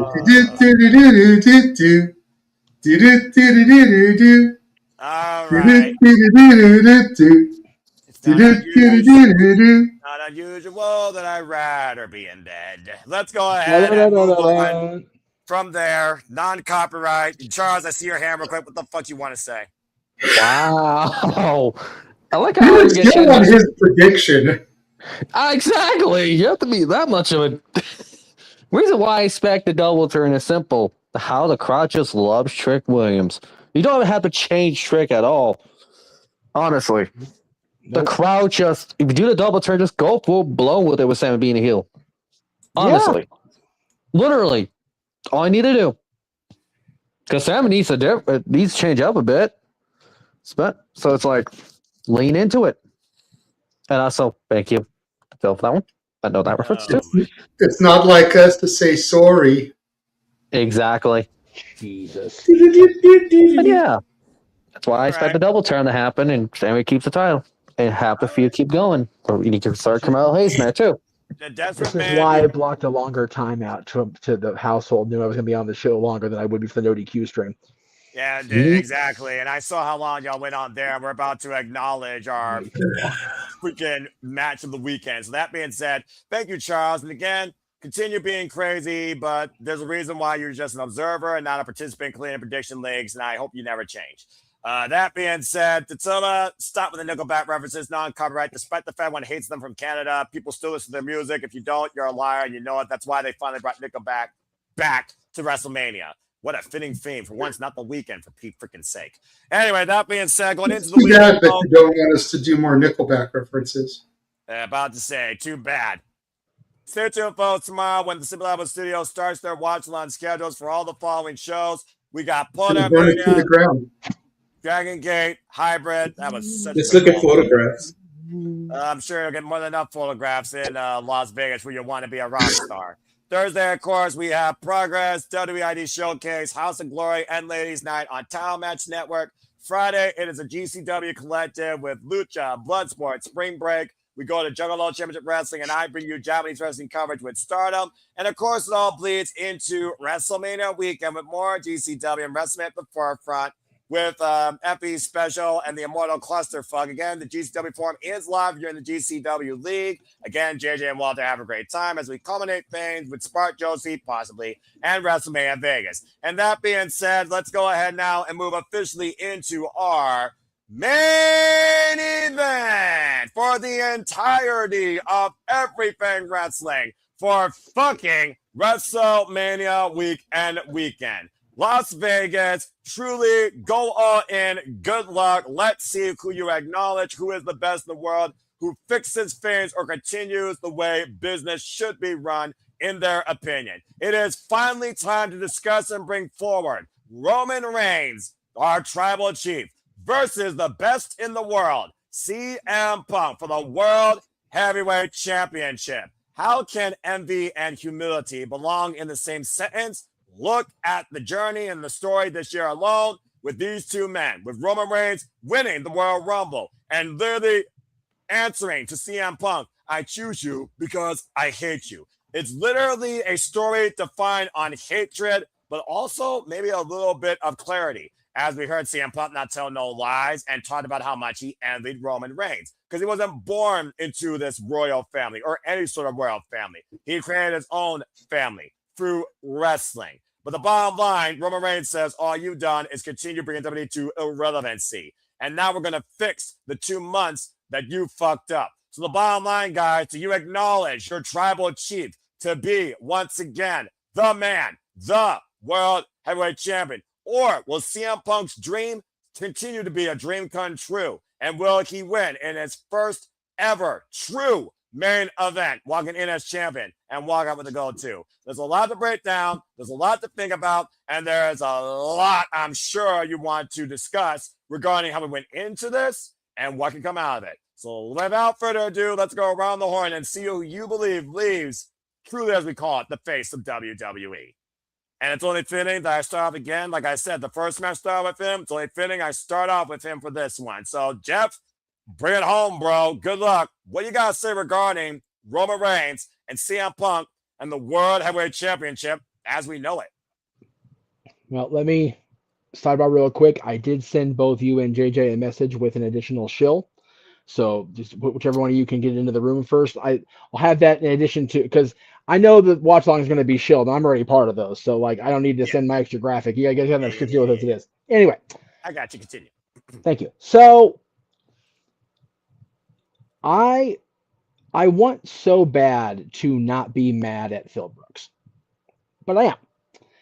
And I'm mad at him because his return to WWE, his attitude since returning, everybody's attitude about him since returning has made me rethink everything I say and my approach to not only my online podcast presence, but my entire approach to life.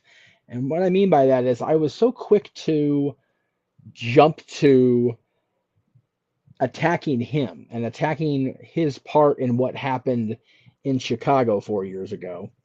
And I am so glad that we as human beings are allowed to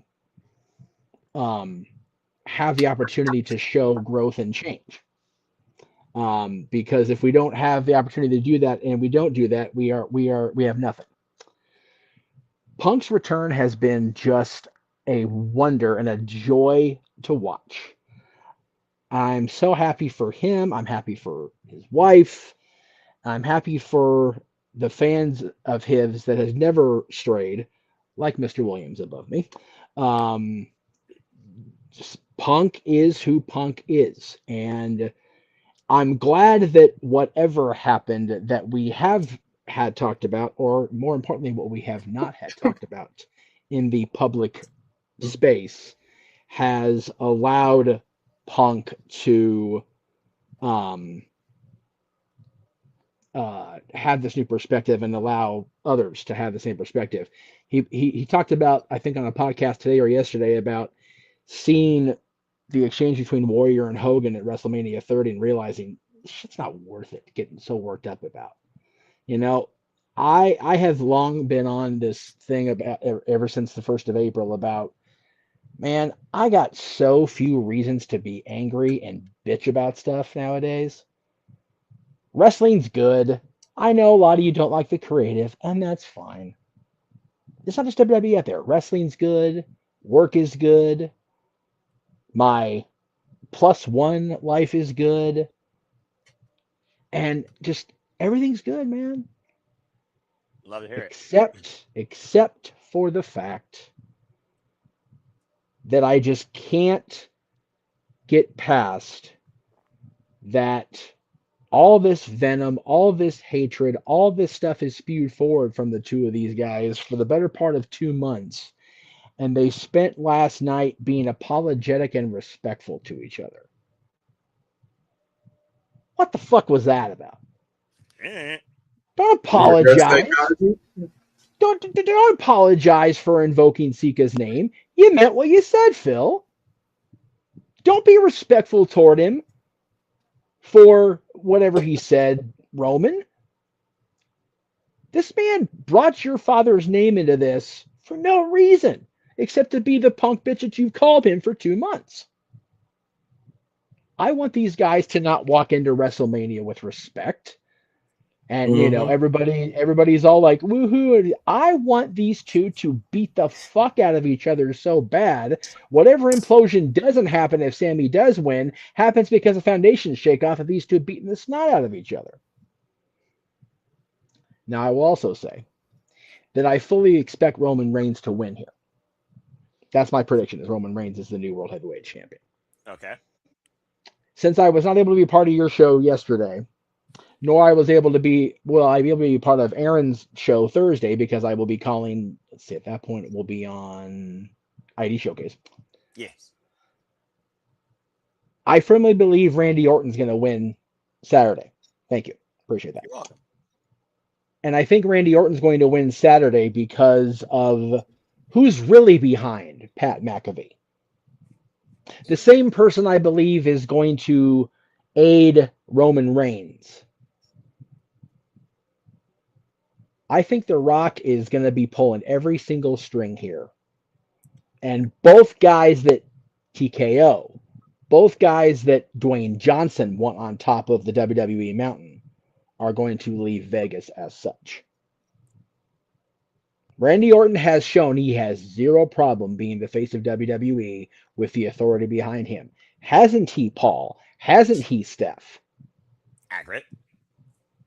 Roman Reigns has no problem being the corporate guy as long as he's the guy. I think that's what's going to happen. I think I foresee Roman Reigns and Randy Orton on the Today Show Monday morning. I foresee you and I, Noah, calling Raw, if I'm able to be there, and just everybody up their own ass about what happened the previous 2 nights in the main event. Oof. Because to your point, what you said earlier, how the fuck did Roman not bring up Larry? Right? Again, because I think we're being lulled into a false sense of security. I don't think Punk has any apology truly, or better yet, I think Punk is sincere character-wise in this apology, in this approach. I think Roman's full of shit. I think Roman's going to come in here and just punk CM Punk out with the backing of the machine. Roman Reigns, with all respect and acknowledgement of the tribal chief, although the Ulafala replica they released on the Shop Zone has little left to be desired, fucking OTC in the middle of it. I would have almost bought that thing. I'm like, ugh.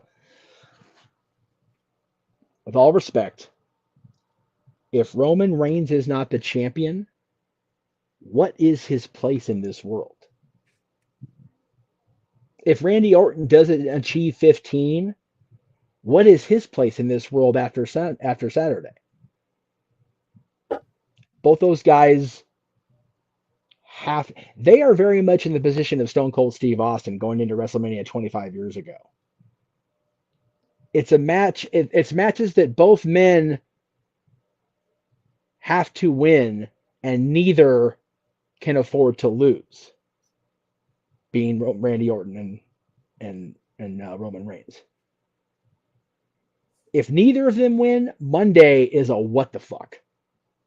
If one of them win, a little more discussion, less discussion heavy. If both of them lose, I don't know what we see Monday. And I don't know if I look forward to it. We need our QB1 to have a little more adversity than just a busted eardrum from a second-rate rapper who couldn't hang. And we need Punk to have a little more callousing on his already broken up body. So Roman Reigns walks out as champion, as does Randy Orton the previous night. TKO fully takes over WWE, then it sounds TKO fully takes over. People are sick of the authority figure thing, and that's fine. We can still have Pierce. We can still have Aldis. That's fine. And whether it is The Rock or not, I think we need the need to hate the champion and enjoy the chase. We didn't have that going into SummerSlam last year because everybody was so happy that John was getting one last run, as lackluster as the heel run was. We didn't get that after Rollins cashed in because he was gone again with injury before too long. I need as a fan to just be so will somebody just beat this motherfucker already? Mm-hmm. I know we had that for 4 years with Roman Reigns. And I even know we had that with CM Punk in 2012. But I need it again. I need it again as a fan. That's fair. We've also talked about before how people have been better on the chase versus being chased. And John Cena, Cody Rhodes, they very much fit that mold. With CM Punk, though, the jury is out. And again, it took a lot, besides the Seth injury, if not that most, first and foremost, to bring us to this point. When we were thinking about WrestleMania before, let's call it what it is, just after SummerSlam last year, what were we thinking about WrestleMania? We were thinking Seth Rollins and CM Punk. I was talking about how long they teased CM Punk and Cody Rhodes. I was talking about how Seth has yet to lose truly to Roman Reigns. Roman Reigns has yet to beat Seth. Here we are now with Roman Reigns and CM Punk defined by hatred, and the go-home promo feels like nothing but humility, as if I've been acting like a petulant child. I have been an ass clown. I apologize. Here's my insecurity coming forward, so at least I know going in, you know why I'm going into this. Now, again, did you get work? Who got worked more over during that promo? Besides the audience, you tell me. Especially with how slow it was. And again, we're dealing with CM Punk and Roman Reigns here. You think the entrances are going to be long? Wait till the match. Buckle up, folks. And this closes the weekend. But that being said, thank you for that, Jeff. He has Roman Reigns becoming the new World Heavyweight Champion. Woof. Well, 2 brains and 1 body in 1 room. What you gotta say regarding that? Either one of you kick fans off and follow that shit. I think Punk retains because I think the whole Reigns having a story backup isn't done. Because I think whoever wins the Money in the Bank is either going to be Samoan or somebody they pulling the strings on, and that's who cashes in and beats Punk. I think it's going to be the Money in the Bank that he finally gets. And plus, he's done it twice himself and cashed in on somebody. So I think it's going to come full circle. Whether it's Jimmy or Jay or somebody, which I don't see Jimmy doing it, but hey, maybe they want to reward him for having a new kid and he needs that money. they do love him. So we'll see. But Jay was heavily involved in this story, and he He even used his real name. He said, "Go get him, Joe," when he was outside the ring. And he's distracted by this LA Knight. Let's say LA Knight and the Usos lose at WrestleMania. God, Jey Uso might have a foot snap, realize that he has a chance to do something, win the Money in the Bank, and cash it back on CM Punk. Or vice versa. You could do it with Jimmy or just somebody you don't expect from a Samoan dynasty. Or handpicked if you're going to bring The Rock back in the story. Somebody he handpicked. So I think the hero story of Punk on Raw is going to be told, while the heel TKO story is going to be told on SmackDown while Orton has the title. Plus, you got a built-in, you don't change your ticket prices, you're just going to blame TKO. You have it built in by saying, hey, Orton is the champion TKO, it's not us. We had somebody try to represent WWE and he failed. fair enough. And again, to think last week, CM Punk literally saying, I'm going to stand on Roman Reigns' throat and blast in TKO and Pat McAfee on ticket prices. And now it's like, okay, play ball. Let's not hate. Let's I shit you not. I thought on SmackDown they did that. Pat McAfee was the heel and did that 25% off. I thought Punk was going to come back on Raw and do like 30% off. Like just to fucking one-up him or something. That would have been brilliant. All right, then. Well, that being said, JJ, I will also say this. More people acknowledge Roman Reigns winning. 60% versus 40% in favor of Roman Reigns winning the World Championship. 1,300 or 400, excuse me. One of those two numbers. 16 days of absolute dominance. And I want to just also just pick points of CM Punk when he also talked about this. This is pro wrestling, not cinema. Many people thought Roman Reigns' run was cinema, including you. The fact of the matter is CM Punk says this isn't what we used to be. This is professional wrestling, damn it. And Roman Reigns wants to bring things back to where it were, where everything was worth the price, top dollar. It really does blur the lines between the corporate structure and who really the machine wants to back up or who wants to back it up. But that being said, JJ, you also brought a very interesting tail bit at the end of your predictions last night, much like Jeff, when it came to Cody Rhodes and Randy Orton. Now, whether or not you and Jeff talked about that behind closed doors, or, of course, further elaborated that with Walter, now is your time to bring that forward. So, cause and effect, based on what you said last night, what do you guys say regarding the World Heavyweight Championship? Well, for those that maybe didn't tune in last night, what I basically said was to reiterate, Orton was going to win. And Orton is going to use the numbers game. Because he's got himself, he's got McAfee, and who knows, to Jeff's point, if there's somebody else pulling the strings behind McAfee. Whether it's the most electrifying man in all of Hollywood, whether it's somebody who, here comes the money. Oh my gosh. It is Vegas. Oh my gosh. We are going to be in Las Vegas.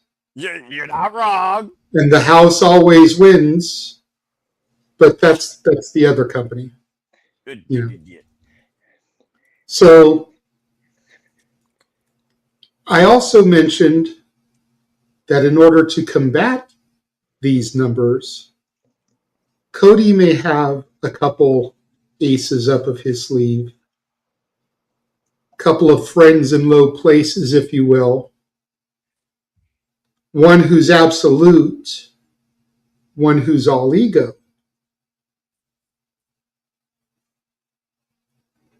The three of them have history in a certain other company, where Punk, coincidentally, is still the real world's champion.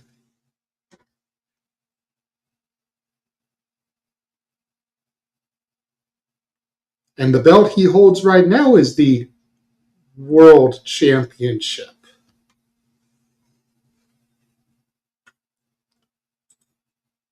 I think that Punk is going to retain here. We could even go as far as to see Cody and his elite aces help Punk, especially if the bloodline tries to get involved. Because I said last night, we're going to have a corporate champion, and we're going to have, for lack of a better phrase, a people's champion. And Punk is going to be the people's champion. He is going to be the voice of the voiceless. While I agree to a certain extent about what Jeff said and enjoying the chase, I don't think we need that for both titles. One belt should be on a babyface. One should be on a heel. And I feel like this is something that, if played right, could lead to November and William Regal's favorite match, where it'll be the corporate team versus the people's team.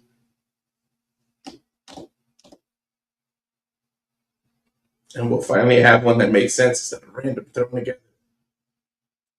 True that. But that being said, you both got CM Punk retaining. Enjoy this chase. Yeah, that is the only chase that you should be enjoying, Noah. Yes. Yes. Actually, no. The only chase I enjoy is the UK game show, The Chase, with Mark Lebet. But that being said, Jeff, I do see your hand as, again, you went with Roman. Both these men went with Punk retaining. And again, this is Punk's first ever WrestleMania main event. It's his dream. Him losing could be a nightmare, but Roman losing, like you said, also, what is Roman if he's not champion? Could this be Roman's last WrestleMania? We talked about before, thinking about the old guard, the new generation. How much do all these men have left? And let's not forget, one of the promos was about you're old. They're both pretty damn old, but who has more gas left in the tank? I think it comes down to who leaves with the gold. What you got to add on to this, Jeff? Well, before he says something, I just got to say you're definitely not a pun guy, because so far he's the only one that picked Roman, and you didn't say that we acknowledge you. But, I'm definitely not a pun guy. I'm a simple man for a reason. Anyway, I know he's a Paul Heyman guy. Go ahead, Jeff. What you got to say? I'm very much a Paul Heyman guy, but I will say that JJ and Walter talked me out of my pick. I'm switching to Punk. What? Yep. Wow, they influenced Jeff. Only because I completely forgot about the Shane McMahon factor, even though I've been talking about this for weeks with Greg now. And I thought to myself, as you said that about Saturday, I'm going to be on the air with Greg on Saturday doing our reactions while you guys are doing the alternate commentary. And I'm so torn. I want to do both. Damn it, all the hell. If Shane McMahon is revealed as the man behind McAfee, I'm going to have to send somebody to Pennsylvania to revive Greg. He's going to pop himself to death. Right? So, I'm just fucking saying. We know how much of a fan he is. I'm worried about the man's health. And I honestly, can we please actually have Shane escorted out carefully? Last time he was on television at a WrestleMania, I watched him blow his quads out in front of God and everybody. Shane, please be careful. Oh, yeah. I forgot. You did see that at WrestleMania 39. To the point where Snoop Dogg had to save his ass. Dude, when Snoop Dogg is saving the match, as he was, first of all, God bless Snoop for fucking being there in the moment, even though he was he was. He was. Let's recall what it is. He was. Snoop Dogg, he was. If he's not, there's an issue. Anyway. A little bit more than half-baked. Valid. But yeah, I love. Thank goodness he got an ounce of thought within him. At least. Yeah. Go ahead, Jeff. At least. So yeah, you guys talked me into it. I want the Shane McMahon scenario, and I want the CM Punk scenario on the other show. So yeah, let's fucking go. Let's do it. It's the one card in the deck. If we look at the 52 ways that this match could go, whether or not it's fair, outside, who's involved, referee bumps, what happens, all the way through it, some sort of unique situation during it, that if that were to happen, that could be a definitive way that I could see your situation. But it's also just one of those things right now, looking at what WWE is and thinking about Punk and the situation, was it meant to be, different person, the equation. I still have other thoughts, but again, Jade, I do see how we got to say real quick, and then we're going to give it to Charles. Because everybody has been calling it random. But I don't think there was anything random about Stephanie showing up. What do you mean? When she came out and confronted Cody that night on Raw, everybody in the IWC talked about how random it was and how they pulled her out of nowhere. I don't think that was random. She was there to plant seeds for Big Brother.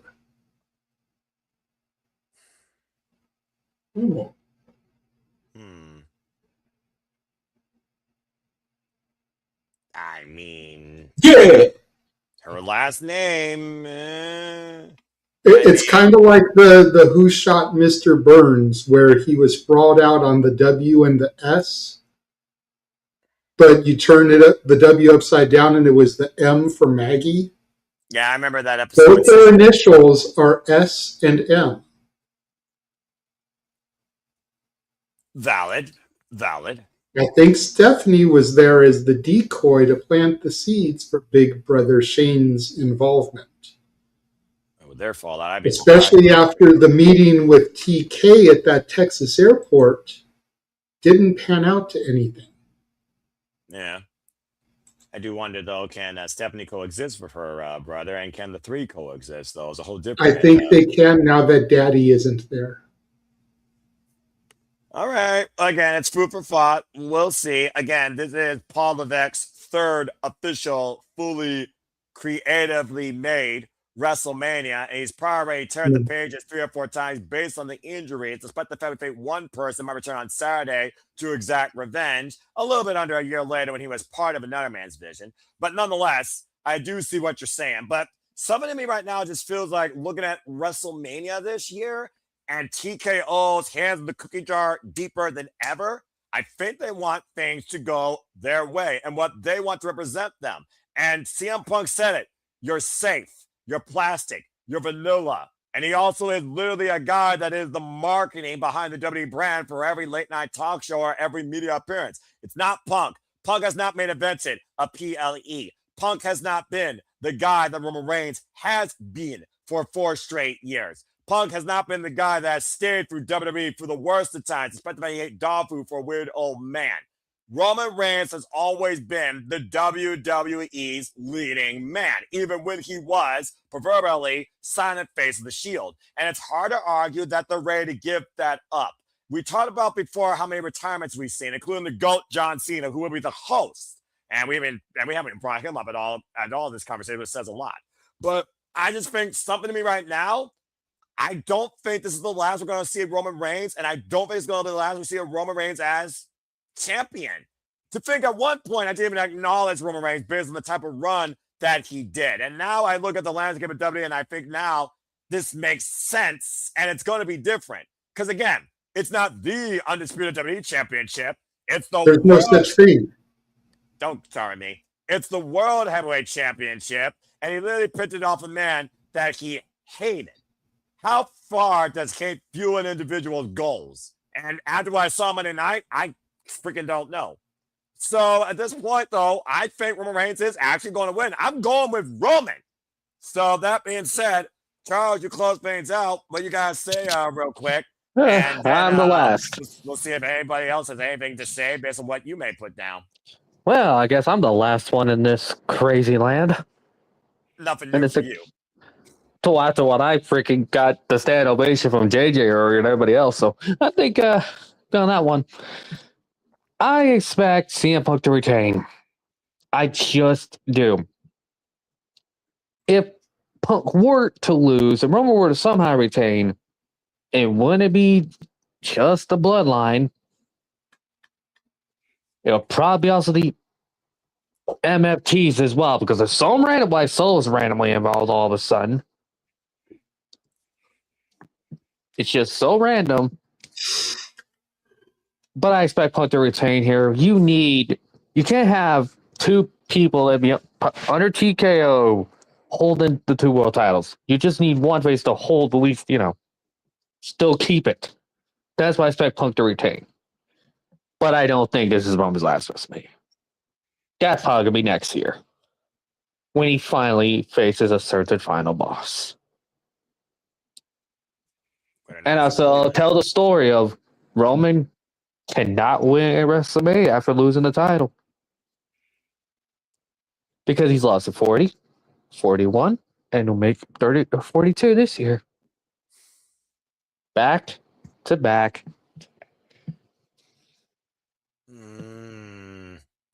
I like that. Make it history. It's not the first time, though, we've had heels, though, literally take control of the entire WWE landscape, though, on both brands and with the championship or championships, though. So, again, it's now the realm of possibility, guys. You got to consider that. But I understand a lot of what you mean. But also, like I said, was Punk meant to be in this spot at this time? And has he, according to Roman Reigns, actually delivered, or has it been 2 months of irrelevancy? Holding down a spot that Roman Reigns is going to fix to put things back where they was, or what TKO wants. And maybe TKO wants things to be back what they was with a different person at the helm. I don't know. This is the one match of the entire weekend I'm the most torn. Screw the Pat McAfee angle. I was looking at Legacy when I think about Randy Orton and number 15. But this right here, this to me affects more of WWE, in my opinion, in the long haul, because who's been the biggest point to WWE's influence that became TKO? CM Punk. Ever since CM Punk came back, he's been the biggest needle mover, motivator, roster changer, or should I say, culture reorganizer that WWE's had in recent memory. It's just one of those things right now that I just don't know if Punk should still be the champion. And that's another thing I'm thinking about right now. So I think I'm still going to go with Roman, but I'm definitely going to pick this over. And again, folks, predictions aren't final for the weekend till 5 p.m. Eastern Standard Time, Saturday night, period. But that's all I got to say for now. But one thing for sure, we're not going to be looking at W the same way after this weekend, I think. And there's definitely going to be a lot of debate, some anger, and some questioning all ahead of the Raw after Mania. And I don't think it's all going to be for the better. Just saying. But what were you going to say, Charles? I was going to say, too, I just expect Jay or Jimmy to turn on Roman at some point down the line, because Roman has never really apologized for his past actions towards them.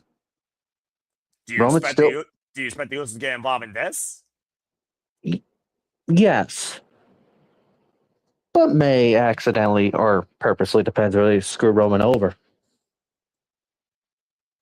I mean, they weren't out there when CM Punk apologized to Roman about his father, questionable or not, Jeff, but the jury is out. And much to your point, cause and effect, if by some non-cursed miracle that YouTube Goonie and that viral disease and the other dude that has less pressure than a slow cooker on low actually beat LA Knight and the Usos, then you might literally have just made the cause and effect that affects the WrestleMania picture as we know it, and we encore a bloodline again.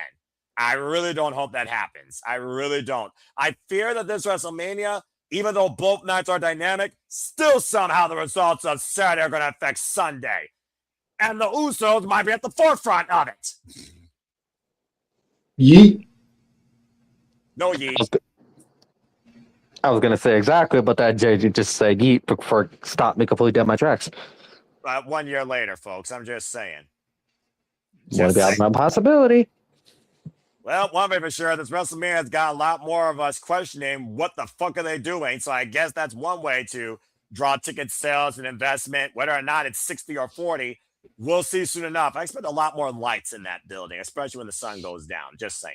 But that being said, folks, that's WrestleMania weekend. So what are your predictions? What's your outlook on TKO WWE as you know it? Will everything still be fine, or will it be a whole different state of mind for you as a fan? And honestly, for us going forward, watching Raw and SmackDown, we're live or on demand. Let us know your thoughts, your opinions in the chat or in the comments down below. And again, stay tuned for our watch alongs in accordance to what Jeff alluded to as well here at SR Studios 2024. Good luck to everybody in predictions. Again, the form is live. Your predictions are not final till 5 p.m. Eastern Standard Time Saturday night. And that's for the whole weekend. Both nights, period. Good luck to all. Let's go around the horn, plug and promote, get some last thoughts, and get the heck out of here. First and foremost, Charles, thank you. Good luck to you. I appreciate you. You're a much more reliable, friendlier, and I think less questionable observer than one person from California. Nonetheless, we appreciate you. Where can people find you? You can follow me on Grandel on Twitter and believe it, Chase you. No. And also, I'm still saying it. We need John Cena, Danhausen, R-Truth in a segment on either night of WrestleMania. I fear that's going to happen. They need to do a can't see me joke between Housing and Cena. Yes, we need it. We need it. I don't know if Danhausen and John Cena should be in the same frame, let alone the same ring. I'm just saying. But okay. That being said, I called you out, by the way. well, again, I only know one person that we all talk about more than the other, and I guess one was a wrestler, the other one's a historian, and one stutters, the other one yells. So, you know, it is what it is. And again, I don't follow either. So there you go. A favor with that, Charles. Well, JJ, Walter, this was literally your kickoff before everything that starts for your itinerary tomorrow. Any closing thoughts? And if you want people to follow your YouTubes, where can they find you? Well, you can find Walter at Rage of Wrestling on YouTube. Please subscribe. Walter.cruz.940 Instagram. And on Twix, Twitter, whatever the hell you call it, X, Walter Alex Cruz. The Twix. And you can find yours truly, always believing in Chase University, on Instagram at the Renegade JJ Williams. YouTube, of course, is Casa D18 Studios. The X is Casa D18 Studio. No S at the end of the X account. Of course, Noah brought it up earlier. Follow the Simply Reliable Studios on the X at SR Studios 2024. We have a lot in store for you this week. I will run it down again when I close this thing out. And again, folks, buckle up. I'm not in Las Vegas, but we're taking you down the strip towards all things professional wrestling. Somebody say strip? No, we don't. We got you to 200 subscribers. We don't need you getting kicked off of YouTube. Right. Jesus, Walter. No, we don't. No, that's bad. That's a very bad sign of things to come. But yes, believe in Chase University. Never. And Charles, I raise you. Not only do we need Danhausen, John Cena, and R-Truth in a skit, but we also need to add Joe Hendry. He appears. I believe in Joe Hendry. Oh, the first. Shut the fuck up, freaking dickhead! All right, I knew he was going to do that. I knew he was going to do that, and also not on the card, so that actually might happen because Lord knows. Just have Joe Hendry and John Cena do the Spider-Man meme. And again, believe in Chase University and that very awesome graphic. The only Chase that needs to happen.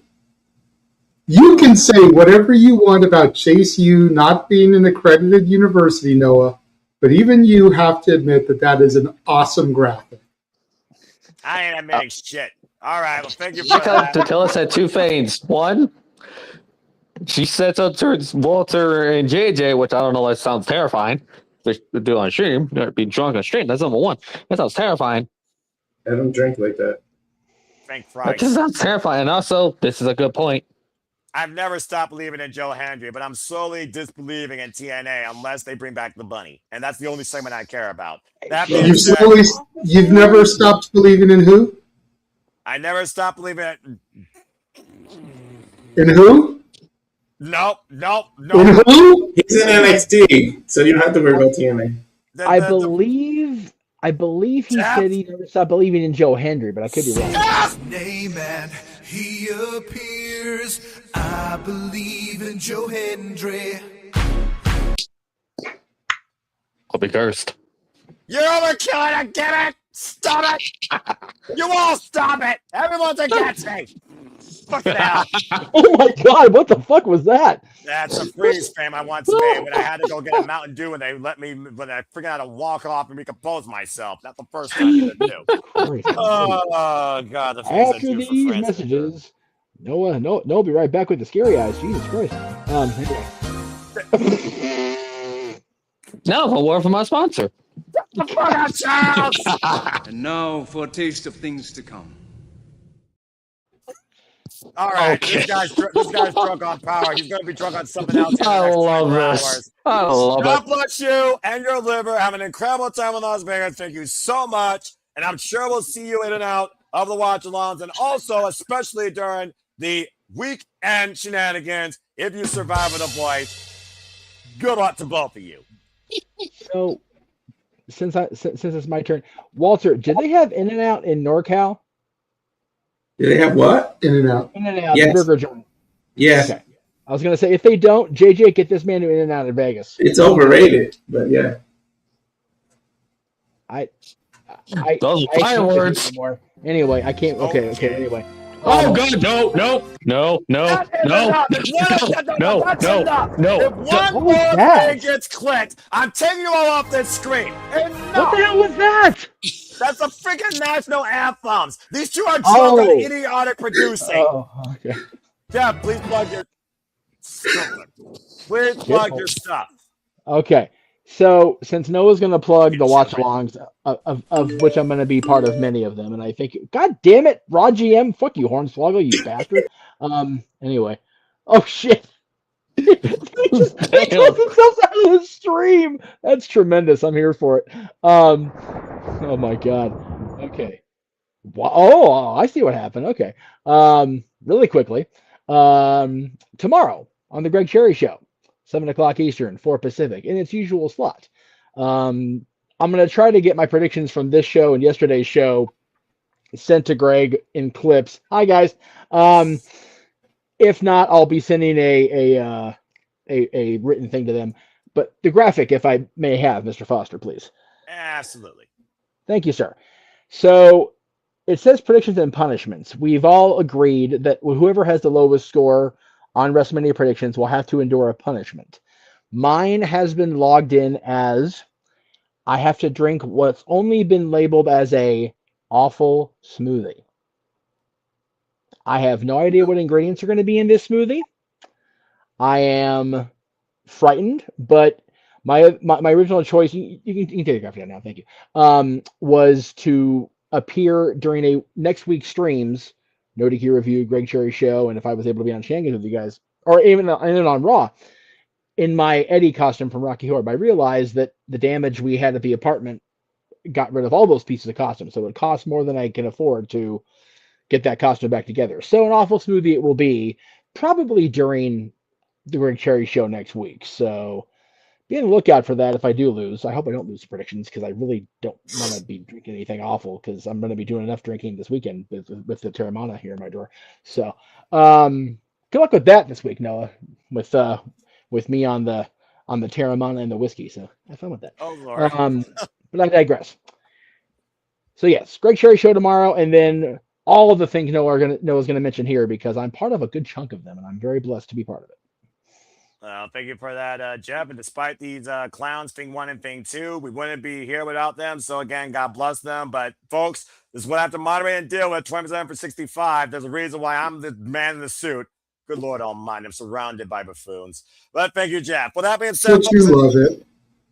I endure You it. do, Noah. You love us. Shout out, Charles. First and foremost, again, thank you to everybody who's been involved in interviews over the succession to the progression that is WrestleMania week as we get ready for Porter Mania. Shout out again to Rachel, Leigh, Brittany, Blake, Leva Bates, Jasmine Allure, Heather Lynn, Kaya McKenna, Alejandra Quintanilla, and of course, Josephine Navarro and Edwin Laredo. And of course, that will kick off all of our watch-alongs as I bring up Porter Mania. So stay tuned with me and Jeff Mother Effin Meacham and our Canadian friend Ash. We'll be covering this incredible all-women's professional wrestling extravaganza. Porter Mania, you all can watch along live with us via Triller TV. Headline, of course, by the Porter Mania champion, Brittany Blake, defending the gold against Shotzi Blackheart. We have the titles match ladies night championship by, of course, Jasmine Allure, defending the gold against Alejandra Quintanilla. And again, multiple names that you come to know, multiple names you should know, and multiple names you'll be happy to learn and know, including our BFF,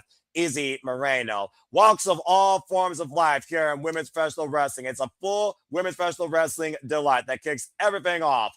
Porter Mania. And speaking of which, as I showed earlier, here will be the watch lounge you will be getting officially on each day. Wednesday, we have Porter Mania, followed by Dragon Gate, followed by a unique one, hybrid wrestling. So stay tuned for more on that.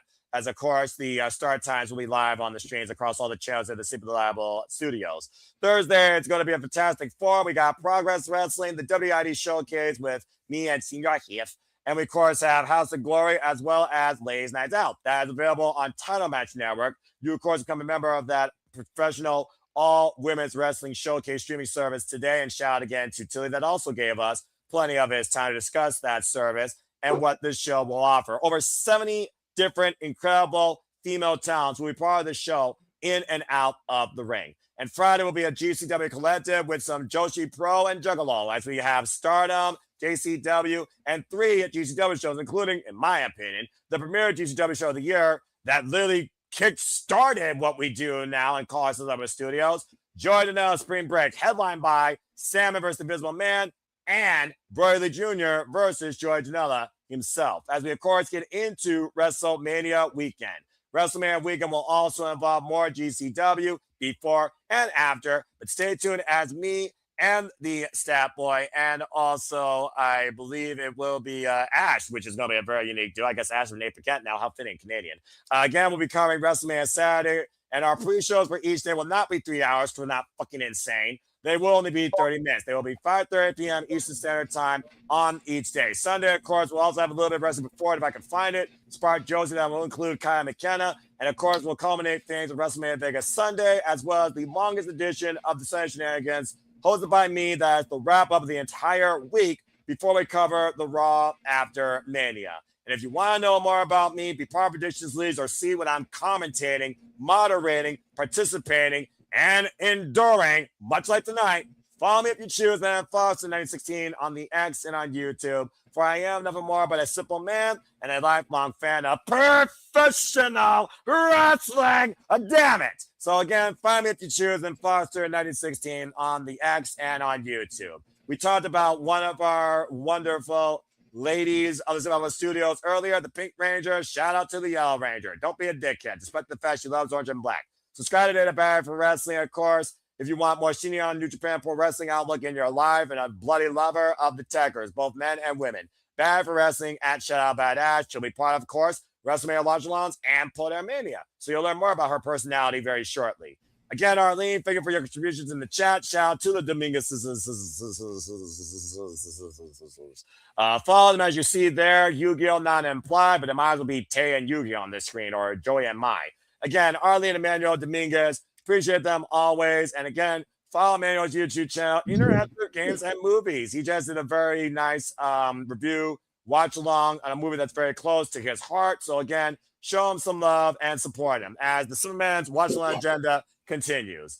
And that's all I got to plug, promote, announce, and literally kick off to initiate all the festivities to come too. But that's all I was going to include. I'm going to ignore that for now while I finish my thing. There are no winners, there are no losers, there are no bears. It's fans of opinions, this past we all share. But I'll go ahead now and acknowledge them because apparently they got something maybe valuable to say. So make it quick. What is it?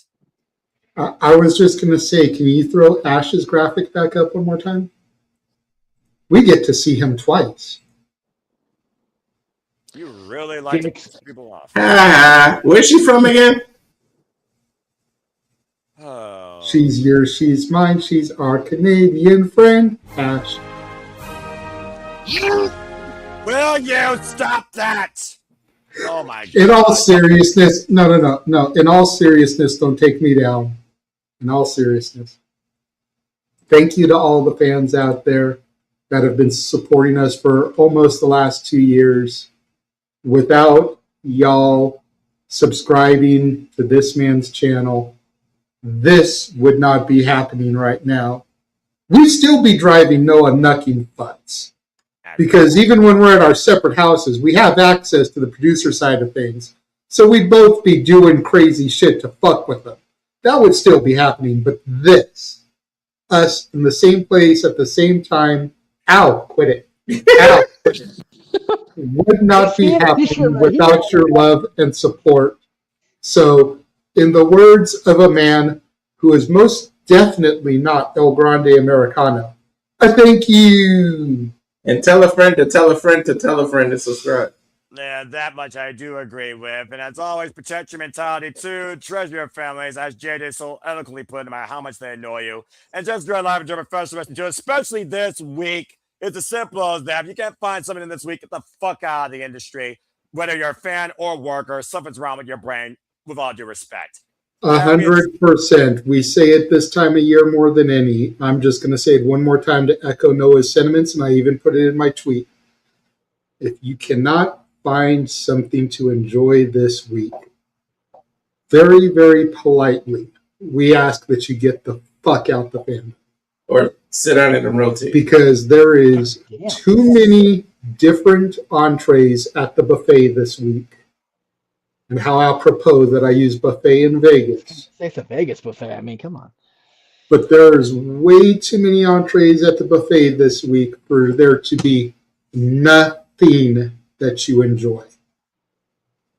Whether it's women's wrestling, whether it's Japanese wrestling, whether it's lucha wrestling, whether it's hardcore wrestling, whether it's carny wrestling, whether it's the future of tomorrow, whether it's MMA, there is literally something. We are going to lingerie fighting.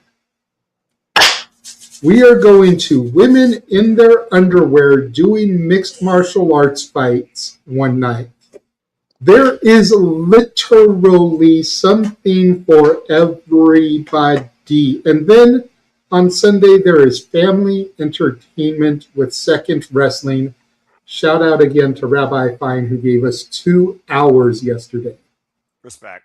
There is literally something for everybody. So if you cannot find one show to enjoy, please get the fuck out, because you kill it for the rest of us. Yep, just like those fans that bother the women or wrestlers chasing them in the airports. Get the fuck out. You ruin it for the rest of us. Ain't that true? Especially the ones that chase them in airports that live in Henderson. Mm-hmm. You know who you are. Well then. Jeff, look at the camera. Look at the camera. Stop me when I'm telling lies. On that note. Wow, you did that on Jeff about to say something, and I didn't even say the thing. So first off, stop it. Jeff, were you about to say something, my friend? I was going to say, I am just so proud of that statement about getting the fuck out of the fandom, because if you can't find something to believe in this weekend and something to shoot for, if nothing else, cheer for Joe Hendry. Go, everybody. You son of a bitch! Damn it! Make a positive patch in life. Have a good night. We'll see you for Pota Mania. 5:30 p.m. Eastern Standard Time. And again, welcome everybody officially into WrestleMania week. Let's fucking go, truly, with all the wrestling, all aboard. Have a good night, folks. And also, you might get some AEW on Thursday. Courtesy of his brand. Stay tuned. And again, Walter and JJ, be safe. Have an incredible time. Enjoy all the wrestling live. Good night, everybody. And also, damn it, Jeff, you fucking idiot. He appears. I believe in Joe Hendry. I'll be cursed. I believe in JCU. And get that graphic off the screen. Goodbye, everybody.